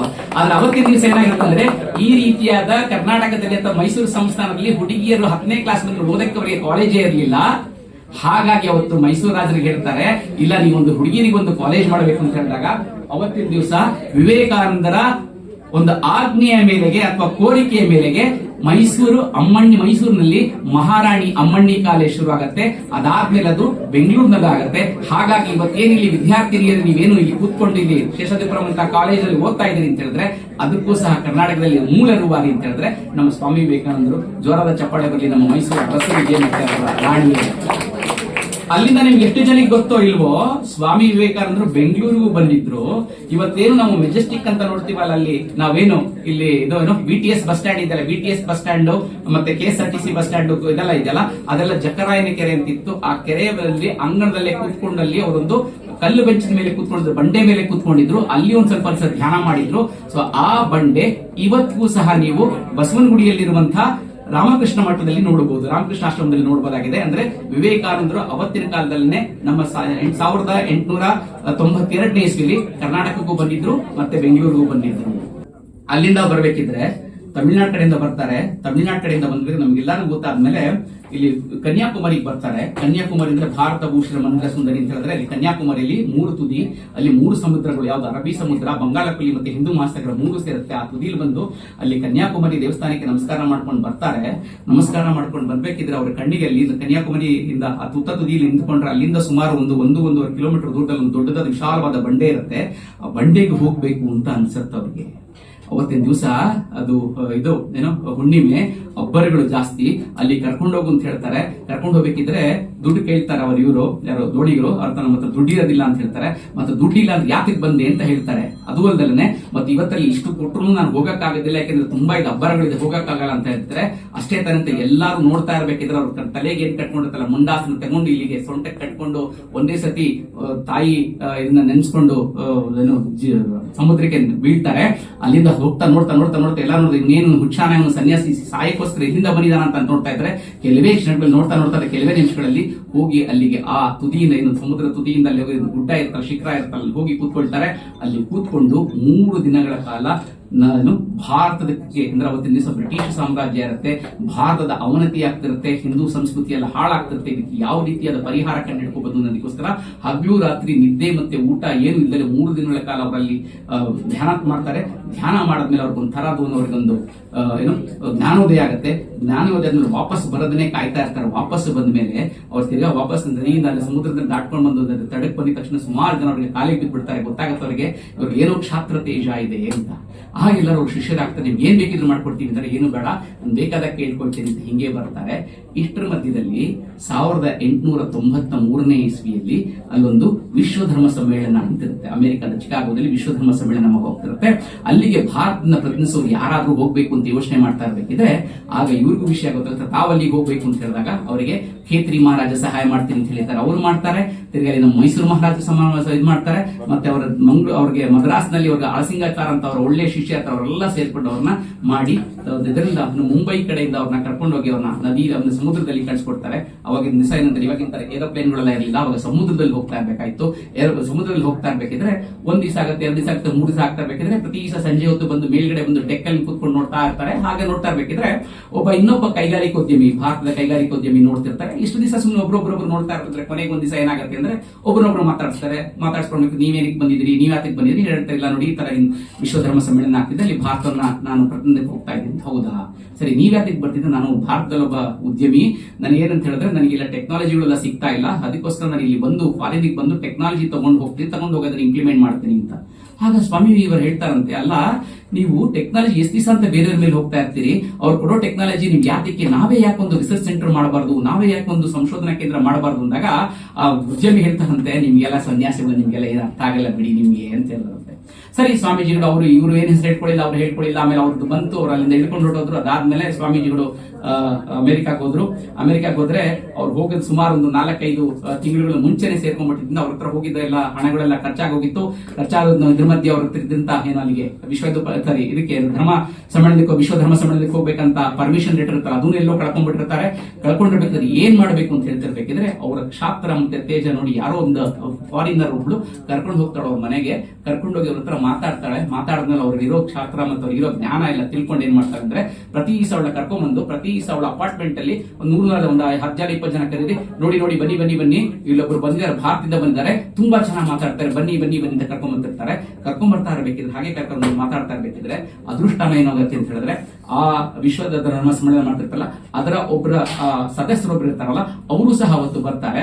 ಅವ್ರು ಬಂದು ನೋಡಿ ವಿಶ್ವರ ವಿದ್ವತ್ ನೋಡಿ ಅವ್ರಿಗೆ ಕೊಡ್ತಾರೆ. ಅವಾಗ ಅವ್ರು ಹೇಳ್ತಾರೆ, ನೋಡಿ ನಾನು ಧರ್ಮಕ್ಕೆ ಬರ್ಬೇಕಾಗಿತ್ತು, ಆದ್ರೆ ನನ್ನೆಲ್ಲ ಅನುಮತಿ ಪತ್ರ ಎಲ್ಲ ಕಳೆದೋಗಿದೆ ಅಂದ್ರೆ ತೊಂದರೆ ಇಲ್ಲ, ನಾನ್ ಬರ್ಕೊಡ್ತೀನಿ ಅಂತ ಏನ್ ಹೇಳ್ತಾರೆ ಅಂದ್ರೆ ಅವ್ರು ಒಂದು ಮಾತು ಹೇಳ್ತಾರೆ, ಕೇಳ್ಕೊಳ್ಳಿ.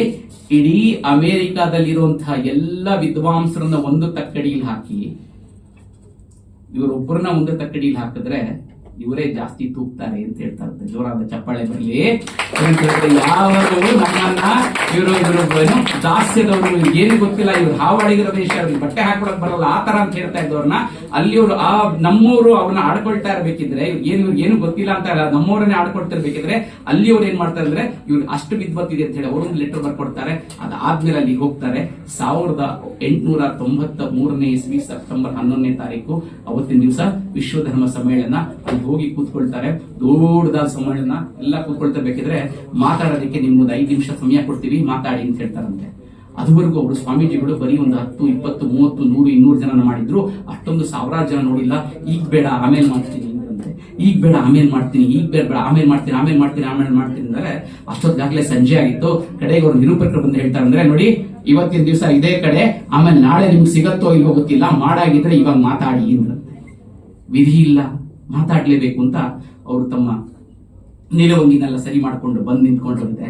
ಬಂದ್ಕೊಂಡು ಎಲ್ಲಾರು ನೋಡ್ಕೊಂಡು ಒಂದ್ಸತಿ ತಾಯಿನ ನೆನ್ಸ್ಕೊಂಡು ಭಾರತ ಮಾತೆನ ನೆನ್ಸ್ಕೊಂಡು ನಿಂತ್ಕೊಳ್ಬೇಕಿದ್ರೆ ಅವಾಗ ಇರೋರೆಲ್ಲ ಅನ್ಕೊಂಡ್ರೆ ಇವನೇನ್ ಮಾತಾಡ್ತಾನೆ, ಹವಾಡಿ ಇರೋದಷ್ಟೇ, ಇನ್ನೇನ್ ಮಾಡ್ತಾನೆ, 2 ನಿಮಿಷ ಮಾತಾಡಿದ್ರೆ ಹೆಚ್ಚು ಅಂತ ಅನ್ಕೊಳ್ತಾ ಇರ್ಬೇಕಿದ್ರೆ ಇವ್ರು ಹೋಗಿ ಅಮೇರಿಕಾದ ನನ್ನ ಸಹೋದರ ಸಹೋದರಿಯರೇ, ಅಂದ್ರೆ sisters of America, my sisters and brothers of America ಅಂದ್ರೆ ಅಂದಿದ ತಕ್ಷಣ ಅವತ್ತು ಹೇಗೆ ಅವರಿಗೆ ರಾಮಕೃಷ್ಣ ಪರಮಹಂಸರು ಅವರ ಎದೆ ಮೇಲೆ ಕಾಲಿಟ್ಟಾಗ 1000 ವೋಟ್ಸ್ ಆಗಿದ್ರೆ ಇವತ್ತು ಬರೀ 2-3 ಪದ ಹೇಳಿದ್ದು. ಏನ್ ಹೇಳಿದವರು? Sisters of my sisters and brothers and sisters of America ಅಂತ ಹೇಳಿದ್ದು 3 ಪದ. ಅಲ್ಲಿ ಅವರಿಗೆ 1000 ಅಂತ ಹೇಳಿದ್ರೆ ಇಲ್ಲಿ 1,00,000 ವ್ಯಾಟ್ ಹೊಡೆದಂಗಾಗಿ ಇಡೀ ಅಲ್ಲಿ ಇರೋರೆಲ್ಲ ಎದ್ದು ನಿಂತು ಚಪ್ಪಾಳೆ ತಟ್ಟಕ್ಕೆ ಶುರು ಮಾಡಿದ್ರಂತೆ. ಚಪ್ಪಾಳೆ ತಟ್ಟಕ್ಕೆ ಎಷ್ಟಪ್ಪ ಅಂದ್ರೆ ಕೊಟ್ಟಿದ್ದೆ 2 ನಿಮಿಷ ಅಂದ್ರೆ ಚಪ್ಪಾಳೆ 5-10 ನಿಮಿಷ ಆಗೋಯ್ತಂತೆ. ಬಟ್ ಸಂಘಟಕರು ಬಂದು ಸಾಕು ನಿಲ್ಸಿ ಅವ್ರು ಮಾತಾಡಕ್ಕೂ ಸಮಯ ಕೊಡಿ ಅಂತ ಹೇಳಿದ್ರಂತೆ. ಅಷ್ಟು ಚಪ್ಪಾಳೆ ತಟ್ಟದ ಮೇಲೆ ಇವನು ನಿರರ್ಗಳವಾಗಿ ಮಾತಾಡ್ತಾ ಹೋಗ್ಬಿಟ್ಟು ತುಟಿಕ್ ಪಿಟಿಕ್ ಅಂತ ನಿಮ್ ತರನೇ ಒಂದು ಚೂರು ಗಲಾಟೆ ಮಾಡದಲ್ಲೇ ಕೇಳ್ತಾ ಬಂದ್ರಂತೆ. ಸುಮಾರು ಲಕ್ಷಾಂತರ ಜನ ಇದ್ದವರು ನಿಮ್ ತರನೇ ಗಲಾಟೆ ಮಾಡದಲ್ಲೇ ಕೇಳ್ಕೊಳ್ತಾ ಬಂದ್ರಂತೆ. ಕೇಳಿಕೊಂಡು ಬಂದಿದ ತಕ್ಷಣ ಮಾರನೇ ದಿವಸ ಸೆಪ್ಟೆಂಬರ್ 12ನೇ ತಾರೀಕು ಇಡೀ ಪ್ರಪಂಚಾದ್ಯಂತ ಅಲ್ಲಿವರೆಗೂ ಬರೀ ಅವರು ನರೇಂದ್ರ ಆಗಿದ್ದು, ಮಾರನೇ ದಿವಸ ವಿವೇಕಾನಂದರಾಗಿ ಇಡೀ ಪ್ರಪಂಚಕ್ಕೆ ಅವರು ಎಲ್ಲಾರು ಬಂದ್ರು. ಹೇ ಭಾರತ ಅಂದ್ರೆ ಈ ತರ ಇದೆ, ಭಾರತ ಅಂದ್ರೆ ಆ ತರ ಇದೆ, ಅಯ್ಯೋ ನಮ್ಗೆಲ್ಲ ಗೊತ್ತಿದ್ದಿಲ್ಲ, ನಮ್ಮಲ್ಲೆಲ್ಲ ಬಂದು ಸುಮ್ಮನೆ ಭಾರತನ ತಪ್ಪು ಕಲ್ಪನೆ ಕೊಟ್ಬಿಟ್ಟಿದ್ರು ಅಂತ ಹೇಳ್ಕೊಳ್ತಾ ಇರ್ಬೇಕಿದ್ರೆ ಮಾರನೇ ದಿವಸ ಏನಾಯ್ತು ಅಂದ್ರೆ ಯಾವ ಸ್ವಾಮೀಜಿಗಳಿಗೆ ಇವರಿಗೆ ಕೊಡಕ್ಕೆ 1 ದಿವಸಕ್ಕೆ ಪರ್ಮಿಷನ್ ಕೊಡೋದಕ್ಕೆ ಮಾತಾಡೋದಕ್ಕೆ ಅವಕಾಶ ಕೊಡಕ್ಕೆ ಕಷ್ಟಪಟ್ಟಿದ್ದವರು ಮಾರನೇ ದಿವಸ ಅವ್ರನ್ನ ನೋಡಕ್ಕೋಸ್ಕರ ಜನ ಬರಕ್ ಶುರು ಮಾಡಿದ್ರಂತೆ.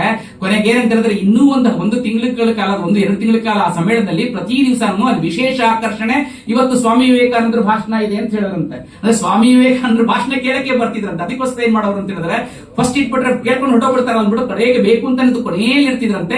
ಎಲ್ಲರೂ ಬೇಕೋ ಬೇಡವಂತ ಆ ಭಾಷಣಗಳೆಲ್ಲ ಕೇಳ್ಕೊಂಡು ಸ್ವಾಮಿ ವಿವೇಕಾನಂದ ಭಾಷಣ ಕೇಳ್ಕೊಳ್ತಾ ಇದ್ರಂತೆ. ಹಾಗೆ ಇದ್ದವರು ಸುಮಾರು ಮುಂದಿನ 5 ವರ್ಷಗಳ ಕಾಲ ಅವರು ಇಡೀ ಯುರೋಪ್ನೇ ಸುತ್ತಕೊಳ್ತಾ ಬಂದ್ರು. ಯುರೋಪ್ನ ಸುತ್ತಕೊಂಡು ಬಂದ್ರು. ಅಲ್ಲಿ ಆತರ ಬರಬೇಕಿದ್ರೆ ಇನ್ನೊಂದು ಘಟನೆ ಹೇಳ್ಬೇಕು. ಅಲ್ಲಿ ಅವ್ರು ಹೇಳದ್ನಲ್ಲ, ಒಂದು ಮನೆಯಲ್ಲಿ ಒಬ್ಬರ ಮನೆಯಲ್ಲಿ ಹೋಗ್ತಾ ಇರ್ಬೇಕಿದ್ರೆ ಒಂದು ಆಕೆ ಹೇಳ್ತಾರಂತ ಅವಳಿಗೆ ಏನೋ ಭಾರತನ ತುಚ್ಛ ಮಾಡಬೇಕು ಅಂತ. ಅದಕ್ಕೋಸ್ಕರ ಏನ್ ಮಾಡಲು ಅಲ್ಲಿ ಒಂದು ಪುಸ್ತಕಗಳು ಇಟ್ಟಿದ್ಲಂತೆ. ಪುಸ್ತಕಗಳು ಇಟ್ಬಿಟ್ಟು ತೋರಿಸಿದ್ಲಂತೆ. ಅಲ್ಲ ಪುಸ್ತಕದಲ್ಲಿ ಕೆಳಗಡೆ ಅವಳು ಭಗವದ್ಗೀತೆ ಇಟ್ಟಿದ್ಲಂತೆ. ಅದ್ರ ಮೇಲೆ ಎಲ್ಲ ಇಟ್ಬಿಟ್ಟು ಮೇಲ್ಗಡೆ ಬೈಬಲ್ ಇಟ್ಬಿಟ್ಟು ಹೇಳಿದ್ಲಂತೆ, ನೋಡಿ ಸ್ವಾಮೀಜಿ ನಿಮ್ ನೋಡಿ ಎಲ್ಲಿದೆ ನಿಮ್ದು, ನಮ್ದು ನೋಡಿ ಬೈಬಲ್ ಎಷ್ಟು ಮೇಲಿದೆ, ಇಲ್ಲಿ ನೋಡಿ ಇಲ್ಲಿ ಎಷ್ಟು ಕೆಳಗಡೆ ಇದೆ ಎಂದಂತೆ. ನಾವೆಲ್ಲ ಅದೇನ್ ಅನ್ಕೊಳ್ತೀವಿ, ಹೌದಲ್ವಾ ಭಾರತದ ಬೈಬಲ್ ಎಲ್ಲ ಕೆಳಗಡೆ ಆಗೋಗ್ತಿದ್ಯಲ್ವಾ ಅಯ್ಯೋ ಅಂತ ಅನ್ಕೊಳ್ತೀವಲ್ವಾ. ಆದ್ರೆ ಅವರು ಯಾರವರು? ವಿವೇಕಾನಂದರು. ಅವರೇನದಂತೆ ಹೌದಾ ಅನ್ಬಿಟ್ಟು ಸುಮ್ಮನೆ ಹಿಂಗೊಂದು ತಳ್ಳಿದ್ರಂತೆ. ತಳ್ಳಿದ ತಕ್ಷಣ ಏನಾಯ್ತು, ಪುಸ್ತಕ ನೀನ್ ಜೋಡಿಸಿದ್ದು ದಬ ದಬ ದಬ ದಬ ಅಂತ ಬಿದ್ದೋಯ್ತು. ಯಾವ ಪುಸ್ತಕ ಮೊದಲು ಬೀಳ್ತು?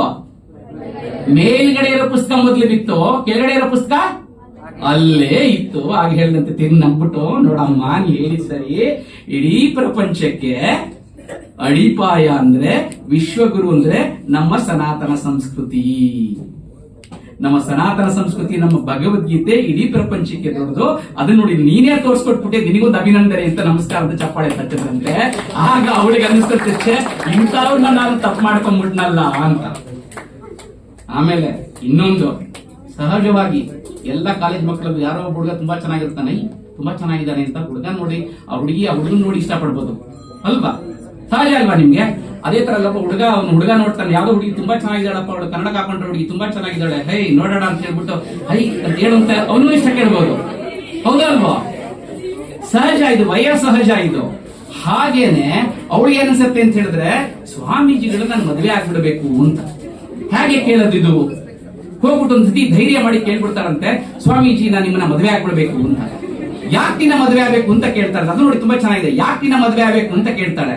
ಹೇಳಿದ್ರೆ, ಇಲ್ಲ ನನಗೆ ನಿಮ್ಮಷ್ಟೇ ಜ್ಞಾನವಂತರಿರೊಬ್ಬ ಮಗ ಬೇಕು, ಹಾಗೋಸ್ಕರ ನಾನು ಆ ಮಗನ ತಾಯಿ ಆಗ್ಬೇಕು, ನಿಮ್ಮಂತ ಜ್ಞಾನ ಅಂತ ಮಗನ ತಾಯಿ ಆಗ್ಬೇಕು, ಹಾಗಾಗಿ ನಿಮ್ಮನ್ನ ಮದುವೆ ಆಗ್ಬೇಕು ಅಂತಾರೆ. ಬೇರೆಯವರಾಗಿದ್ರೆ ಏನ್ ಮಾಡ್ತಿದ್ರು, ಮದುವೆ ಆಗ್ತೀನಿ ಅಂದ್ರೆ ಫಾರಿನ್ದಲ್ಲಿ ತುಂಬಾ ಚೆನ್ನಾಗಿದ್ದಾಳೆ ಹುಡುಗಿ, ದೂರದಲ್ಲಿದ್ದಾನೆ ಅಂತ ಹೇಳಿದ್ರೆ ನಮ್ಮಂತವ್ರು ಏನ್ ಮಾಡ್ತೀವಿ, ಪಟ್ ಅಂತ ಆಯ್ತಮ್ಮ ಮದುವೆ ಆಗ್ಬಿಡ್ತೀನಿ ಅಂತ ಹೇಳ್ತಾರೆ. ಆದ್ರೆ ಅವರು ಸ್ವಾಮಿ ವಿವೇಕಾನಂದ ಅವ್ರೇಂದ್ರೆ, ಅಮ್ಮ ನೋಡು, ನಾನು ಒಂದ್ ಪ್ರಶ್ನೆ ಕೇಳ್ತೀನಿ, ನೀನ್ ನಾಳೆ ಮದುವೆ ಆಗಿ ನಾನು ನೀನು ಮದುವೆ ಆಗಿ ನನ್ನ ಮಕ್ಕಳಾದ್ರೆ ನನ್ನಷ್ಟು ಬುದ್ಧಿವಂತಿಗೆ ಬರುತ್ತೋ ಇಲ್ವೋ ಗೊತ್ತಿಲ್ಲ, ಅದಕ್ಕೆ ಒಂದು ಪರಿಹಾರ ಇದೆ ಅಂತ. ಏನು ಅಂತ ಹೇಳಿದ್ರೆ, ನೀನ್ ನನ್ನನ್ನ ದತ್ತು ತಗೊಂಡ್ಬಿಡು, ನೀನ್ ನನ್ನ ತಾಯಿ ಆಗ್ಬಿಡು. ಎಲ್ಲಿ ನೋಡಿ ನಾವು ಎಲ್ಲ ಹೇಳ್ತೀವಿ ತಾಯಿ ಅಂತ ಹೇಳ್ತೀವಿ, ನಾವೆಲ್ಲ ಹೇಳ್ಬೇಕಾದ್ರೆ ಏನ್ ಹೇಳ್ತೀವಿ ನಾವು, ಮಾತೃದೇವೋ ಭವ ಅಂತ ಹೇಳ್ತೀವಿ. ಎತ್ರ ನಾರ್ಯಂತ ಪೂಜ್ಯಂತೆ ರಮಂತೆ ತತ್ರ ದೇವತಾ ಅಂತ. ಎಲ್ಲಿ ನಮ್ಮ ಹೆಣ್ಣು ಮಕ್ಕಳನ್ನ ತುಂಬಾ ಚೆನ್ನಾಗಿ ಪೂಜೆ ಮಾಡ್ತಾರೋ ಅಲ್ಲಿ ದೇವಾನ ದೇವತೆಗಳು ಇರ್ತಾರೆ ಅಂತಾರೆ. ಅಂತ ದೇವಾನ ದೇವತೆಗಳು ಇರುವಂತದ್ದೇ ನಮ್ಮ ಭಾರತ ದೇಶ. ಅಂತ ಭಾರತ ದೇಶದಿಂದ ಹೋಗಿದ್ದಂತ ವಿವೇಕಾನಂದ್ರ ಏನ್ ಹೇಳಿದ್ರೆ, ನನ್ನ ಮದುವೆ ಆಗುವಂತನವ್ರಿಗೆ ನನ್ನನ್ನ ತಾಯಿ ಮಾಡ್ಕೋ, ನಾನ್ ತಾಯಿ ಆದ್ರೆ ನಿನಗೆ ರೆಡಿಮೇಡ್ ಇನ್ಸ್ಟೆಂಟ್ ಫುಡ್ ನೀ ಹಾಕಿದ ತಕ್ಷಣ ಮ್ಯಾಗಿ ತರ 2 ನಿಮಿಷದಲ್ಲೇ ಬಂದ್ಬಿಡತ್ತೆ ಅನ್ನಂಗೆ ನಾನು ಬುದ್ಧಿವಂತ ಮಗನೇ ಆಗ್ಬಿಡ್ತಿಲ್ಲ ಒಂದೇ ಕ್ಷಣದಲ್ಲಿ. ನೀನು ಮದುವೆ ಆಗಿ ಹೆತ್ತು ಹೊತ್ತು ಇನ್ನು 9 ತಿಂಗಳೆಲ್ಲ ಮಾಡ್ಬೇಕು, ಏನು ಬೇಡವೇ ಬೇಡ ಅಂತಾರಂತೆ. ಅಂದ್ರೆ ಒಂದು ಹೆಣ್ಣನ್ನ ಯಾವ ರೀತಿ ನೋಡ್ಬೇಕು, ಆ ಹುಡುಗಿ ಚೆನ್ನಾಗಿದ್ದಾಳೆ ಅಂದ ತಕ್ಷಣ ಚೆನ್ನಾಗಿದ್ದಾಳೆ ಅಂತ ಅನ್ನೋದಲ್ಲ, ಆ ಹುಡುಗಿನೂ ನನ್ನ ಅಕ್ಕ ತಂಗಿರು ನೋಡ್ಬೇಕು ಅನ್ನೋದನ್ನ ಅವತ್ತಿನ ಸಲ ಟೀಚರ್ ಚೆನ್ನಾಗಿದ್ದಾರೆ ಅಂತ ಹೇಳಿದ್ರೆ ಅವ್ರನ್ನ ನಾವು ತಾಯಿ ರೂಪದಲ್ಲಿ ನೋಡ್ಬೇಕು ಅನ್ನೋದು ವಿವೇಕಾನಂದ್ರ ಅವತ್ತೇ ಕಲಿಸ್ಕೊಟ್ರು. ಇದು ನಮ್ಮ ಮಕ್ಕಳಿಗೆ ಇವತ್ತಿನ ಬೇಕಾಗಿದೆ. ಇದಾದ್ಮೇಲೆ ಸುಮಾರು 5 ವರ್ಷಗಳ ಕಾಲ ಅಲ್ಲೇ ಅಮೆರಿಕಾದಲ್ಲಿ ಇದ್ದು ವಾಪಸ್ಸು ಭಾರತಕ್ಕೆ ಬರ್ತಾರೆ. ಭಾರತಕ್ಕೆ ಬರ್ಬೇಕಿದ್ರೆ ಅವರು ಶ್ರೀಲಂಕಾ ಮುಖಾಂತರ ಬರ್ತಾರೆ. ಸಾಧಾರಣ ಭಾರತಕ್ಕೆ ಬರ್ತಾ ಇದ್ದಾರೆ ಅಂದ ತಕ್ಷಣ ಎಲ್ಲರೂ ಕಾಯ್ತಾ ಇರ್ತಾರೆ, ಬರ್ಲಿ ಬರ್ಲಿ ಬರ್ಲಿ ಬರ್ಲಿ ಅಂತ ಕಾಯ್ತಾ ಇರ್ಬೇಕಿದ್ರೆ ನಾವೆಲ್ಲ ಭಾರತಕ್ಕೆ ಬಂದಾಗ ಏನ್ ಮಾಡ್ತೀವಿ, ನೀವೆಲ್ಲ ನೋಡಿರ್ತೀರಿ, ಏರೋಪ್ಲೇನ್ ತರ ಇರೋದು ಪ್ಲಕಾರ್ಡ್ ಇಟ್ಕೊಂಡಿರ್ತಾರೆ, ನಾವು ಕರ್ಕೊಂಡು ಹೋಗ್ತೀವಿ. ಕರ್ಕೊಂಡು ಹೋಗ್ಬೇಕಿದ್ರೆ ಬೇಕಾದ್ರೆ ನೋಡಕ್ ಸುಮಾರು ಜನ ಬಂದಿರ್ತಾರೆ. ಬಂದಿದ ತಕ್ಷಣ ಇವ್ರೇನ್ ಮಾಡ್ತಾರೆ, ಅಲ್ಲಿ ಹೋಗಿದ ತಕ್ಷಣನೇ ಇಳಿದಿದ ತಕ್ಷಣನೇ ಅಲ್ಲಿನ ಮಣ್ಣಿರತ್ತಲ್ಲ, ಮಣ್ಣಿನ ತಗೊಂಡು ಮರಳು ತಗೊಂಡು ಮೈ ಮೇಲೆ ಎಚ್ಕೋತಾರಂತೆ. ಅವಾಗೆಲ್ಲ ಆಶ್ಚರ್ಯ ಆಗ್ಬಿಡುತ್ತೆ, ಇದೇನು ವಿವೇಕಾನಂದರು, ನಾವೆಲ್ಲ ವಿವೇಕಾನಂದರು ಇಷ್ಟು ದೊಡ್ಡವರು, ಅಷ್ಟು ಚೆನ್ನಾಗಿ ಮಾಡಿದ್ರು, ಅಲ್ಲಿ ಹೋದ್ರು ಹೊಗಳಿದ್ರು, ಇಲ್ಲಿ ಹೊಗಳಿದ್ರು, ಇಡೀ ಪ್ರಪಂಚನೇ ಹೋಳ್ತಾ ಇದೆ. ಆದ್ರೆ ಈ ಮನುಷ್ಯ ಹುಚ್ಚಾಗೋಗ್ಬಿಟ್ಟಿದ್ಯಾ, ಅಮೆರಿಕಾಗ ಹುಚ್ಚಾಗೋಗ್ಬಿಟ್ಟಿದ್ಯಾ, ಬಂದು ಮಣ್ಣನ್ನು ಎರ್ಚ್ಕೋತಾ ಇದಾರಲ್ಲ ಅಂತ ಹೇಳಿದ್ರೆ ಎಲ್ಲ ಎರ್ಚ್ಕೊಂಡಾದ್ಮೇಲೆ ಹೇಳ್ತಾರಂತೆ, ಇಷ್ಟು ದಿವಸ ನಾನು ಇದ್ದಿದ್ದು ಭೋಗಭೂಮಿ, ನಮ್ಮದು ತ್ಯಾಗಭೂಮಿ, ಇದು ನಮ್ಮದು ಕರ್ಮಭೂಮಿ. ಪ್ರತಿ ದಿವಸ ನಾನು ಮಲ್ಕೊಳ್ತಾ ಇರಬೇಕಿದ್ರಲ್ಲಿ ಮುಳ್ಳಿನ ಹಾಸಿಗೆ ಮೇಲೆ ಮಲ್ಕೊಳ್ತಾ ಇದ್ದೆ. ಇಲ್ಲಿ ನನ್ನ ಮಣ್ಣಿದೆಯಲ್ಲ, ಇದೇ ನನ್ನ ಕಣಕಣಗಳು ಇದೆಯಲ್ಲ, ಇದೇ ನನ್ನ ಸುಖದ ಸುಪ್ಪತ್ತಿಗೆ ಅಂತ ಹೇಳಿ ಅಲ್ಲೇ ಹೊರಳಾಡ್ಬಿಟ್ಟು ಸುಮಾರತ್ತೆಲ್ಲ ಮಾಡ್ಕೊಂಡು ವಾಪಸ್ ಭಾರತಕ್ಕೆ ಬರ್ತಾರೆ. ಭಾರತಕ್ಕೆ ಬಂದ್ಮೇಲೆ ಅಮೆರಿಕದಲ್ಲಿ ಹೋಗಿ ಆಧ್ಯಾತ್ಮನ ಮಾಡಿದ್ರೆ ಇಲ್ಲಿ ಭಾರತದ ಬಂದು ಅಲ್ಲಾದ್ಮೇಲೆ ಸುಮಾರು ಜನ ಬಂದು ಇಡೀ ಭಾರತ ಮತ್ತೆ ಪರಿವ್ರಾಜಕರಾಗಿ ಮತ್ತೆ ಸುತ್ತಾರೆ. ಮತ್ತೆ ಸುತ್ತಬೇಕಿದ್ರೆ ಏನ್ ಮಾಡ್ತಾರೆ ಅಂತ ಹೇಳಿದ್ರೆ, ಈ ಸತಿ ಭಾರತಕ್ಕೆ ಎಲ್ಲರಿಗೂ ಯುವಕರುಗಳಿಗೆ ಒಂದೊಂದು ಸಂದೇಶ ಕೊಡ್ತಾ ಬರ್ತಾರೆ. ಅವಾಗ ಹೇಳೋದು, ಏಳಿ ಎದ್ದೇಳಿ ಗುರಿಮುಳ್ಳ ತರಕ ಇರೋದು ಅಂತ ಒಂದು ಹೇಳ್ತಾರೆ. ಯಾರೊಬ್ಬ ಯುವಕ ಬಂದು ಹೇಳ್ತಾರಂತೆ, ನನ್ನ ಅಷ್ಟು ಡಿಗ್ರಿ ಇಷ್ಟು ಡಿಗ್ರಿ ನಾನು ಏನ್ ಮಾಡ್ಲಿ ಅಂತ ಕೇಳ್ತಾರಂತೆ. ಆಗ ಯುವಕ ಯುವತಿಯರು ಹೇಳ್ತಾರಂತೆ, ಮೊದಲು ತಗೊಂಡೋಗಿ ನಿನ್ನ ಡಿಗ್ರಿ ತಗೊಂಡೋಗಿ ಬಿಸಾಕು ಅಂತಾರಂತೆ. ಸಮುದ್ರದಲ್ಲಿದೆ, ನಿನ್ನ ಡಿಗ್ರಿಗಳಿದ್ರೆ ಸಮುದ್ರ ತಗೊಂಡೋಗಿ ಬಿಸಾಕು ಅಂತ. ಯಾಕೆ ಅಂತ ನನಗೆ ಬೇಕಾಗಿರೋದು ಡಿಗ್ರಿಗಳಲ್ಲ, ನನಗೆ ಬೇಕಾಗಿರೋದು ಒಂದು 100 ತರುಣರು ಕೊಡಿ, 100 ತರುಣರನ್ನ ಕೊಡಿ, ಶಕ್ತಿವಂತ ಬುದ್ಧಿವಂತ ತರುಣರು ಕೊಡಿ, ನಾನು ನಿಮಗೆ ಸ್ವತಂತ್ರ ತಂದು ಕೊಡ್ತೀನಿ ಅಂತ ಹೇಳಿದ್ರಂತೆ. ದುರದೃಷ್ಟವಶಾತ್ ನಾವು ಅದೆಲ್ಲ ಇವತ್ತು ಮರೆತು ಬಿಡ್ತಾ ಇದೀವಿ. ಅದೆಲ್ಲ ಬಿಟ್ಬಿಟ್ಟು ಏನ್ ಮಾಡ್ತಿದೀವಿ ಅಂತ ಹೇಳಿದ್ರೆ, ಯಾರ್ಯಾರು ಒಬ್ಬ ಫಿಲಂ ಹೀರೋ ಅಥವಾ ಯಾವ್ದೋ ಒಬ್ಬ ಕ್ರಿಕೆಟರು, ಅದು ಯಾವ್ದೋ ಒಬ್ಬ ಫುಟ್ಬಾಲರು, ಅದು ಯಾವ್ದೋ ಒಂದು ಹುಡುಗಿ ಚೆನ್ನಾಗಿದ್ದಾಳೆ ಅಥವಾ ಯಾವ್ದೋ ಒಂದು ಹುಡುಗ ಚೆನ್ನಾಗಿದೆ ಅಂತ ಅವನ್ನೇ ಬೀಳ್ತಾ ಇದೀವಿ. ಅವರು ನಮ್ಮ ಹೀರೋ ಹೀರೋಯಿನ್ಗಳು ಅಂತ ಅನ್ಕೊಳ್ತಿದ್ವಿ, ಅವರು ನಮ್ಮನ್ನ ಗುರುಗಳು ಅಂದ್ಕೊಳ್ತಿದ್ವಿ. ಖಂಡಿತವಾಗ್ಲೂ ಅದಲ್ಲ. ನಾವು ಗುರುಗಳನ್ನ ಅಂತ ಹೇಳಿದ್ರೆ ನಾವು ವಿವೇಕಾನಂದರ ಆದರ್ಶಗಳನ್ನ ಹಂಚ್ಕೋಬೇಕು. ಯಾವ ರೀತಿಯ ಆದರ್ಶಗಳು ಅಂತ ಹೇಳಿದ್ರೆ ಒಂದು 4-5 ಪಾಯಿಂಟ್ ಇವಾಗ ಹೇಳಿದ್ರಲ್ಲಿ ಮೊದಲನೇ ನಾನು ಹೇಳಿದೆ, ಅಲ್ಲಿ ಅವರು ಖೇತ್ರಿ ರಾಜ ಅಂತ ಹೇಳಿದಾಗ ನಮ್ಮ ಪ್ರತಿಯೊಂದರಲ್ಲೂ ಕಣಕಣದಲ್ಲೂ ನಾವು ಭಗವಂತ ನೋಡ್ತೀವಿ. ಮನುಷ್ಯನಿಗೆ ಬರದಲ್ಲೇ ಮರೆಗೆ ಬರತ್ತಾ ಅಂತ ಹೇಳ್ತೀವಿ. ಹಾಗೆ ಪ್ರತಿಯೊಂದರಲ್ಲೂ ಎಲ್ಲರಲ್ಲೂ ದೇವರು ಕಾಣು ಅಂತ ಹೇಳ್ತೀವಿ. ಮತ್ತೆ ಅವರು ಜಾತಿ ಅಂತಸ್ತನ್ನ ಹೇಳಿದ್ರೆ ಸಾರೋಟ್ ಓಡಿಸ್ಬೇಕಾದ್ರೆ ಜಾತಿ ಅಂತಸ್ತುಗಳು ಯಾವುದೂ ಇಲ್ಲ, ಅದನ್ನ ನೋಡ್ತೀವಿ. ಅದಾದ್ಮೇಲೆ 1893 ಇಸ್ವಿ ಸೆಪ್ಟೆಂಬರ್ ಅಂತ ದೇಶ ಪ್ರೇಮದ ಬಗ್ಗೆ ನೋಡ್ತೀವಿ. ಅದಾದ್ಮೇಲೆ ಇಲ್ಲಿ ಮ್ಯಾರಿ ಮೀ ಅಂತ ಕೇಳಿದಾಗ ಅರಿಷಡ್ ವರ್ಗಗಳನ್ನೆಲ್ಲ ಮೀರಿ ಸ್ವಾಮೀಜಿ ಅಂದ್ರೆ ಸನ್ಯಾಸಿಗಳು. ಇವತ್ತು ನಾವು ಎಷ್ಟೊಂದು ಕಡೆ ನೋಡ್ತಾ ಇರ್ತೀವಿ ಸ್ವಾಮೀಜಿಗಳು ಅಂತ ಹೇಳಿದ್ರೆ, ಅಲ್ಲಿ ನೋಡ್ದ ಈಗ ನೋಡ್ದ ಅವ್ರನ್ನ ಯಾರನ್ನೋ ಹಾಡ್ಸ್ಕೊಂಡು ಹೋದ ಅಂತ ಹೇಳ್ತಾರೆ. ಅರಿಷಡ್ ವರ್ಗಗಳನ್ನ ಮೀರಿ ಅಲ್ಲಿ ಅಮೆರಿಕಾಗ ಹೋದಾಗ್ಲೂ ಅಲ್ಲಿ ಭಾರತೀಯ ಸಂಸ್ಕೃತಿನ ಎತ್ತಿ ಹಿಡಿದ್ರು ಅಂತ ನೋಡ್ತೀವಿ. ಅದಾದ್ಮೇಲೆ ಭಾರತಕ್ಕೆ ವಾಪಸ್ ಬಂದ್ಮೇಲೆ ಅಷ್ಟೇ ಇದು ಭೋಗಭೂಮಿ, ಇದು ನಾನು ಅಮೆರಿಕದಲ್ಲಿ 5 ವರ್ಷ ಭೋಗಭೂಮಿಲಿದ್ದೆ, ಅದೆಲ್ಲ ಬಿಟ್ಟು ತ್ಯಾಗಭೂಮಿ, ಇದು ಕರ್ಮಭೂಮಿ ಅಂತ ಹೇಳ್ತಾರೆ. ಅದಾದ್ಮೇಲೆ ಎಲ್ಲದಕ್ಕಿಂತ ಹೆಚ್ಚಾಗಿ ನಾನು ಇನ್ನೊಂದು ಕಡೆಯಲ್ಲಿ ಹೇಳದ್ ಮರ್ತೋದೆ ಅಂತ ಹೇಳಿದ್ರೆ, ಭಾರತಕ್ಕೆ ವಾಪಸ್ ಬಂದ್ಮೇಲೆ ಅಲ್ಲಿ ಒಬ್ರು ಇವ್ರು ಸಿಕ್ಕಿರ್ತಾರೆ ಗೊತ್ತಾ, ಏನೋ ಸಮುದ್ರದಲ್ಲಿ ಹೋಗ್ತಾ ಇರ್ಬೇಕಿದ್ರು ಒಬ್ರು ಇಂಡಸ್ಟ್ರಿಯಲ್ ಸಿಕ್ಕಿರ್ತಾರೆ ಗೊತ್ತಾ. ಆ ಇಂಡಸ್ಟ್ರಿಯಲ್ ಅವರು ಏನಂತ ಹೇಳಿದ್ರೆ, ಅವರಿಗೆ ಅವತ್ತು ಇವ್ರು ಯಾರು ಸನ್ಯಾಸಿ ಅನ್ಕೊಂಡ್ಬಿಟ್ಟಿರ್ತಾರೆ. ವಾಪಸ್ ಬಂದ್ಮೇಲೆ ಅವರಿಗೆ ಮಾರನೇ 1893 ಇಸ್ವಿ ಸೆಪ್ಟೆಂಬರ್ 12 ಇವರು ವಿವೇಕಾನಂದ ಅಂತ ಗೊತ್ತಾಗುತ್ತೆ. ಅದಾದ್ಮೇಲೆ ಅವ್ರು ಬಂದು ವಿವೇಕಾನಂದ ಭಾರತಕ್ಕೆ ಬಂದ್ಮೇಲೆ ಅವ್ರು ಒಂದು ಪತ್ರ ಬರೀತಾರೆ, ಅಯ್ಯೋ ಗುರುಗಳೇ ದಯವಿಟ್ಟು ಕ್ಷಮಿಸಿ, ನೀವ್ ಯಾರು ಅಂತ ಗೊತ್ತಾಗಿಲ್ಲ, ನೀವ್ ಹೇಳಿದ್ದು ನಿಜ, ಇಲ್ಲಿ ನಾನು ಒಂದು ರಿಸರ್ಚ್ ಇನ್ಸ್ಟಿಟ್ಯೂಟ್ ಮಾಡಬೇಕು ಅಂತ ಇದ್ದೆ, ಆದ್ರೆ ನನಗೆ ಯಾರು ಸಹಾಯ ಮಾಡ್ತಾ ಇಲ್ಲ, ನಿಮ್ಮ ಸಹಾಯ ಬೇಕಾಗಿದೆ ಅಂತ ಹೇಳಿದಾಗ ಅವರು ತಿರ್ಗಾ ಪತ್ರ ಬರೀತಾರೆ, ನೀವು ಒಪ್ಕೊಂಡಿದ್ದು ಒಳ್ಳೇದಾಯ್ತು, ನಿಮ್ಗೆ ಯಾರು ಕೊಡಿಲ್ಲ ಅಂತ ಹೇಳಿದ ನೀವು ಏನು ಬೇಜಾರು ಮಾಡ್ಕೋಬೇಡಿ, ಮೈಸೂರು ಮಹಾರಾಜರಿಗೆ ಒಂದು ನಾನು ಪತ್ರ ಬರೀತೀನಿ, ಅವ್ರು ಹೋಗಿ ಹೇಳಿ ನಾನು ಹೇಳಿದೆ ಅಂತ ಹೇಳಿದಾಗ ಅವರು ಮೈಸೂರು ಮಹಾರಾಜರನ್ನ ಬಂದು ಆ ಉದ್ಯಮಿ ಬಂದು ಮೈಸೂರು ಮಹಾರಾಜರನ್ನ ಬಂದು ಕೇಳ್ತಾರೆ. ಮೈಸೂರು ಮಹಾರಾಜರನ್ನ ಕೇಳಿದಾಗ ಅವತ್ತೊಂದು ದಿವಸ ಅದು ವಿವೇಕಾನಂದರು ಹೇಳಿದ್ದಾರೆ ಅಂತ ಒಪ್ಪಿಕೊಂಡು ಯಶವಂತಪುರದ ಬಳಿ 371 ಅಂದ್ರೆ ಅರೌಂಡ್ 300 to 400 ಎಕರ್ಸ್ ಒಂದು ಜಮೀನ ಕೊಟ್ಟು ಮತ್ತೆ ವರ್ಷಕ್ಕೆ 50,000 3 ವರ್ಷ ಕೊಡ್ತೀನಿ ಅಂತ ಮಾಡಿದ್ದಾನೆ. IISc ಅಂದ್ರೆ ಇಂಡಿಯನ್ ಇನ್ಸ್ಟಿಟ್ಯೂಟ್ ಆಫ್ ಸೈನ್ಸ್ ಶುರು ಮಾಡಿದ್ದು ಅದನ್ನ ಇವಾಗ ಎಲ್ಲರೂ IAS ಜೊತೆಗೆ ಅದನ್ನ ಟಾಟಾ ಇನ್ಸ್ಟಿಟ್ಯೂಟ್ ಅಂತ ಹೇಳ್ತಾರೆ. ಇಡೀ ದೇಶದಲ್ಲಿ ಯಾವುದೇ ರಿಸರ್ಚ್ ಮಾಡಬೇಕಿದ್ರೆ ಎಲ್ಲ ಅದನ್ನು IAS ಮಾಡಬೇಕು ಅಂತ ಇಷ್ಟಪಡ್ತಾರೆ. ಅಂದ್ರೆ ಬರೀ ಸ್ವಾಮೀಜಿಗಳು ಸ್ವಾಮಿಗಳಾಗಿ ಬರೀ ಆಧ್ಯಾತ್ಮಿಕವಾಗಿ ಮಾತ್ರ ಯೋಚನೆ ಮಾಡ್ತಾ ಇರಲಿಲ್ಲ, ಅವರು ವೈಜ್ಞಾನಿಕವಾಗಿ ಯೋಚನೆ ಮಾಡ್ತಿದ್ರು. ತುಂಬಾ ದೂರದೃಷ್ಟಿ ಇತ್ತು, ಭಾರತ ಬಗ್ಗೆ ಏನ್ ಬೇಕು, ಯಾವ ರೀತಿ ನಡ್ಸ್ಕೋಬೇಕು ಅಂತಿತ್ತು. ಹಾಗಾಗಿ ಆವತ್ತಿನ ಮಾಡಿದವರೇ ಟಾಟಾ ಅವರು, ಜಮ್ಶೆಡ್ಜಿ ಟಾಟಾ ಅವರು. ಆ ಟಾಟಾದವರು ಯಾವತ್ತೂ ವಿವೇಕಾನಂದರಿಗೆ ಅವರು ಚಿರಋಣಿಯಾಗಿರ್ತಾರೆ. ನಾವುಗಳು ಚಿರಋಣಿಯಾಗಬೇಕು ಅಂತ ಹೇಳಿದ್ರೆ ಇವತ್ತು ಕರ್ನಾಟಕ ಅಥವಾ ಬೆಂಗಳೂರು ಎಂದು ಸಿಲಿಕಾನ್ ಸಿಟಿ ಆಫ್ ಇಂಡಿಯಾ ಅಂತ ಹೇಳ್ತೀವಿ. ಸಿಲಿಕಾನ್ ಸಿಟಿ ಆಫ್ ಇಂಡಿಯಾ ಆಗಿದ್ದು ನಮ್ಮ ಸ್ವಾಮಿ ವಿವೇಕಾನಂದರ ಆಶಯದ ಮೇರೆಗೆ 1911ನೇ ಇಸ್ವಿಲಿ ಅದು ಅಧಿಕೃತವಾಗಿ ಆರಂಭ ಆಗುತ್ತೆ. ಅದು 1902ನೇ ಇಸ್ವಿಲಿ ವಿವೇಕಾನಂದ ದೇಹಾಂತ ಆಗುತ್ತೆ. 1904ನೇ ಇಸ್ವಿಲಿ ಟಾಟಾ ಅವರು ಹೋಗ್ತಾರೆ. ಅದಾದ್ಮೇಲೆ ಸಹೋದರಿ ನಿವೇದಿತಾ, ಸಿಸ್ಟರ್ ನಿವೇದಿತಾ ಅಂತ ಏನು ಸ್ವಾಮಿ ವಿವೇಕಾನಂದರ ಅನುಯಾಯಿ, ಆಕೆ ಅದನ್ನ ಬಿಡದಲ್ಲಿ ಛಲಬಿಡದ ತ್ರಿವಿಕ್ರಮನಂತೆ ಹೋರಾಡಿ ಬ್ರಿಟಿಷ್ ಹೋರಾಡಿ ಎಲ್ಲ ಮಾಡಿ ಮಾಡ್ತಾರೆ. ಆಕೆಗೊಂದು ಜೋರಾದ ಚಪ್ಪಾಳೆ ಎಲ್ಲ ಹೇಳಿದೆ. ನಾವು ಪ್ರತಿ ಅವತ್ತಿನ ಮೊಬೈಲ್ ಇರಲಿಲ್ಲ, ಅದು ಇವತ್ತು ಮೊಬೈಲ್ ಇದೆ. ಪ್ಲಸ್ ನಾವು ಕ್ರಿಕೆಟ್, ಫುಟ್ಬಾಲ್, ಟಿವಿ ನೋಡಿ, ನೀವು ಯಾವ್ದಾದ್ರು ಒಂದು ಶುಕ್ರವಾರ ಅಥವಾ ಗುರುವಾರ ಯಾವ್ದೋ ಒಂದು ಫಿಲಂ ಹೀರೋ ಫಿಲಂ ಬರುತ್ತೆ ಅಂತ ಹೇಳಿದ್ರೆ ಅವತ್ತಿನ ಕಾಲೇಜಲ್ಲಿ ಎಷ್ಟು ಜನದ ಅರ್ಜೆಂಟ್ ಆಗಿರ್ತಾರೆ, ಹೌದು ಅಲ್ವಾ? ಯಾವ್ದಾರ ಒಂದು ಒಳ್ಳೆ ಕ್ರಿಕೆಟ್ ಮ್ಯಾಚ್ ಇದೆ ಅಂತ ಹೇಳಿದ್ರೆ ಅವತ್ತಿನ ದಿವಸ ಎಷ್ಟು ಜನ ಹುಡುಗರು ಬರ್ತಾರೋ ಇಲ್ವೋ? ಅಂದ್ರೆ ಇಡೀ ದಿವಸನೇ ಹಾಳು ಮಾಡ್ತಾ ಇದ್ದೀವಿ. ಅದನ್ನೆಲ್ಲ ಬಿಟ್ಟು ನಾವು ಇವತ್ತಿನ ದಿವಸ ಸ್ವಾಮಿ ವಿವೇಕಾನಂದರ ಏನಿವತ್ತು ಜಯಂತಿ, 163ನೇ ವರ್ಷದ ಜಯಂತಿ. ಹಾಗಾಗಿ ಇದನ್ನ 1984ನೇ ಇಸ್ವಿಲಿ ಇದನ್ನ ರಾಷ್ಟ್ರೀಯ ಯುವ ದಿನ ಆಚರಣೆ ಮಾಡಬೇಕು ಅಂತ ಯೋಚನೆ ಮಾಡ್ತಾರೆ. 1985 ಇಸ್ವಿಲಿ ಪ್ರಪ್ರಥಮವಾಗಿ ರಾಷ್ಟ್ರೀಯ ಯುವ ದಿನ ಅಂತ ಮಾಡ್ತಾರೆ. ಅವತ್ತಿನ ದಿವಸ ಯುವಕರಿಗೆ ಒಳ್ಳೆಯ ಪ್ರೋತ್ಸಾಹ ನೀಡಬೇಕು. ಮತ್ತೆ ಸ್ವಾಮೀಜಿಗಳ ಆದರ್ಶಗಳೇನಿದೆ ಅದನ್ನ ಅಕ್ಷರಶಃ ಪಾಲಿಸಿದ್ರೆ ಸಾಕು, ನೀವೇನು ಮಾಡೋದು ಬೇಡ. ಏನ್ ಮಾಡ್ಬೇಕು ಅಂತ ಹೇಳಿದ್ರೆ, ನಿಮ್ಗೊಂದು ಸಿಂಪಲ್ ಕ್ವಶನ್ ಹೇಳ್ತೀನಿ. ಸಿಂಪಲ್ ಇಲ್ಲೊಂದು ಗೆರೆ ಹೇಳ್ತೀನಿ. ಈ ಗೆರೆನ ಮುಟ್ಟಬಾರ್ದು, ಅಳಿಸಬಾರ್ದು, ಅದನ್ನ ಸಣ್ಣ ಮಾಡಬೇಕು. ಒಂದು ಗೆರೆ ಹೇಳ್ತೀನಿ, ಇದು ಮುಟ್ಟಬಾರ್ದು, ಅಳಿಸಬಾರ್ದು, ಅದನ್ನ ಸಣ್ಣ ಮಾಡಬೇಕು. ಏನ್ ಮಾಡ್ಬೇಕು? ಜೋರು. ಇದೊಂದು ಗೆರೆ ಇದೆ, ಅದು ಮುಟ್ಟಬಾರ್ದು, ಅಳಿಸಬಾರ್ದು, ಅದನ್ನ ಸಣ್ಣ ಮಾಡಬೇಕು. ಆಗತ್ತಾ ಇಲ್ವೋ? ಆಗತ್ತಾ? ಜ್ವರ ಚಪ್ಪಳೆ ಬರ್ಲಿ. ಗಣಿತ ಟೀಚರ್ ಅಲ್ವಾ ಅವರು?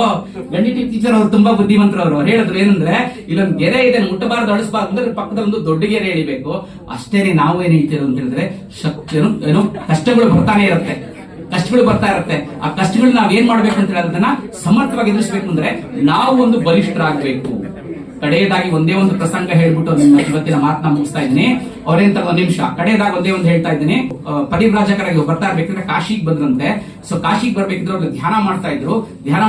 ಕಾಶಿಲಿ ಅವ್ರು ಧ್ಯಾನ ಮಾಡ್ತಾ ಇರ್ಬೇಕಿದ್ರೆ ಅಲ್ಲಿ ಕೋತಿಗಳು ಎಟ್ಟಿಸ್ಕೊಂಡ್ ಬಂದ್ಬಿಡ್ತಂತೆ. ಕೋತಿ ಎಟ್ಟಿಸ್ಕೊಂಡ್ ನಾಯಿ ಕೋತಿ ಎಟ್ಟಿಸ್ಕೊಂಡ್ ನಾವೇನ್ ಮಾಡ್ತೀವಿ? ಓಡ್ತೀವಿ. ಸ್ವಾಮೀಜಿಗಳು ಅಷ್ಟೇ, ಅವರು ಅಷ್ಟೇ ಓಡಕ್ ಶುರು ಮಾಡಿದ್ರು.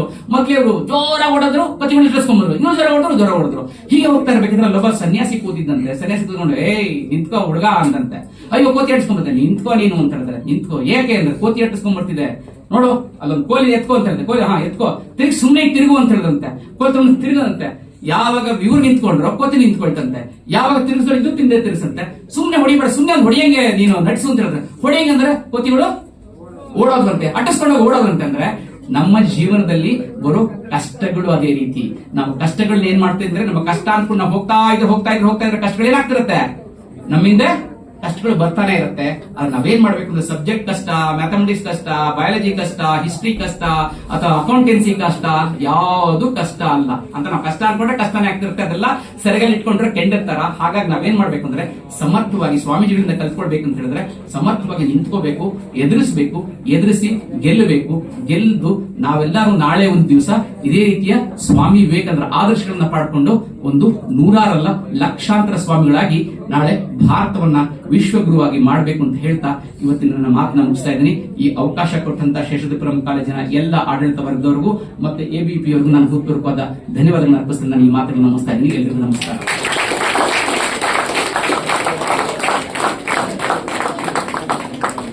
Thank you, sir, for sharing Swami Vivekananda's message and igniting the young minds.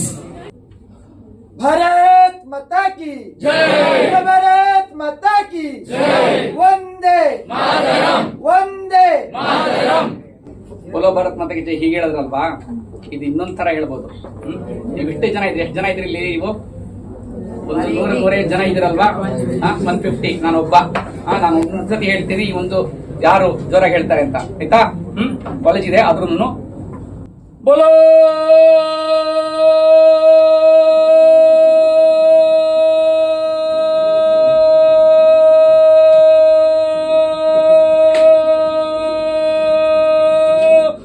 Bharat Mata Ki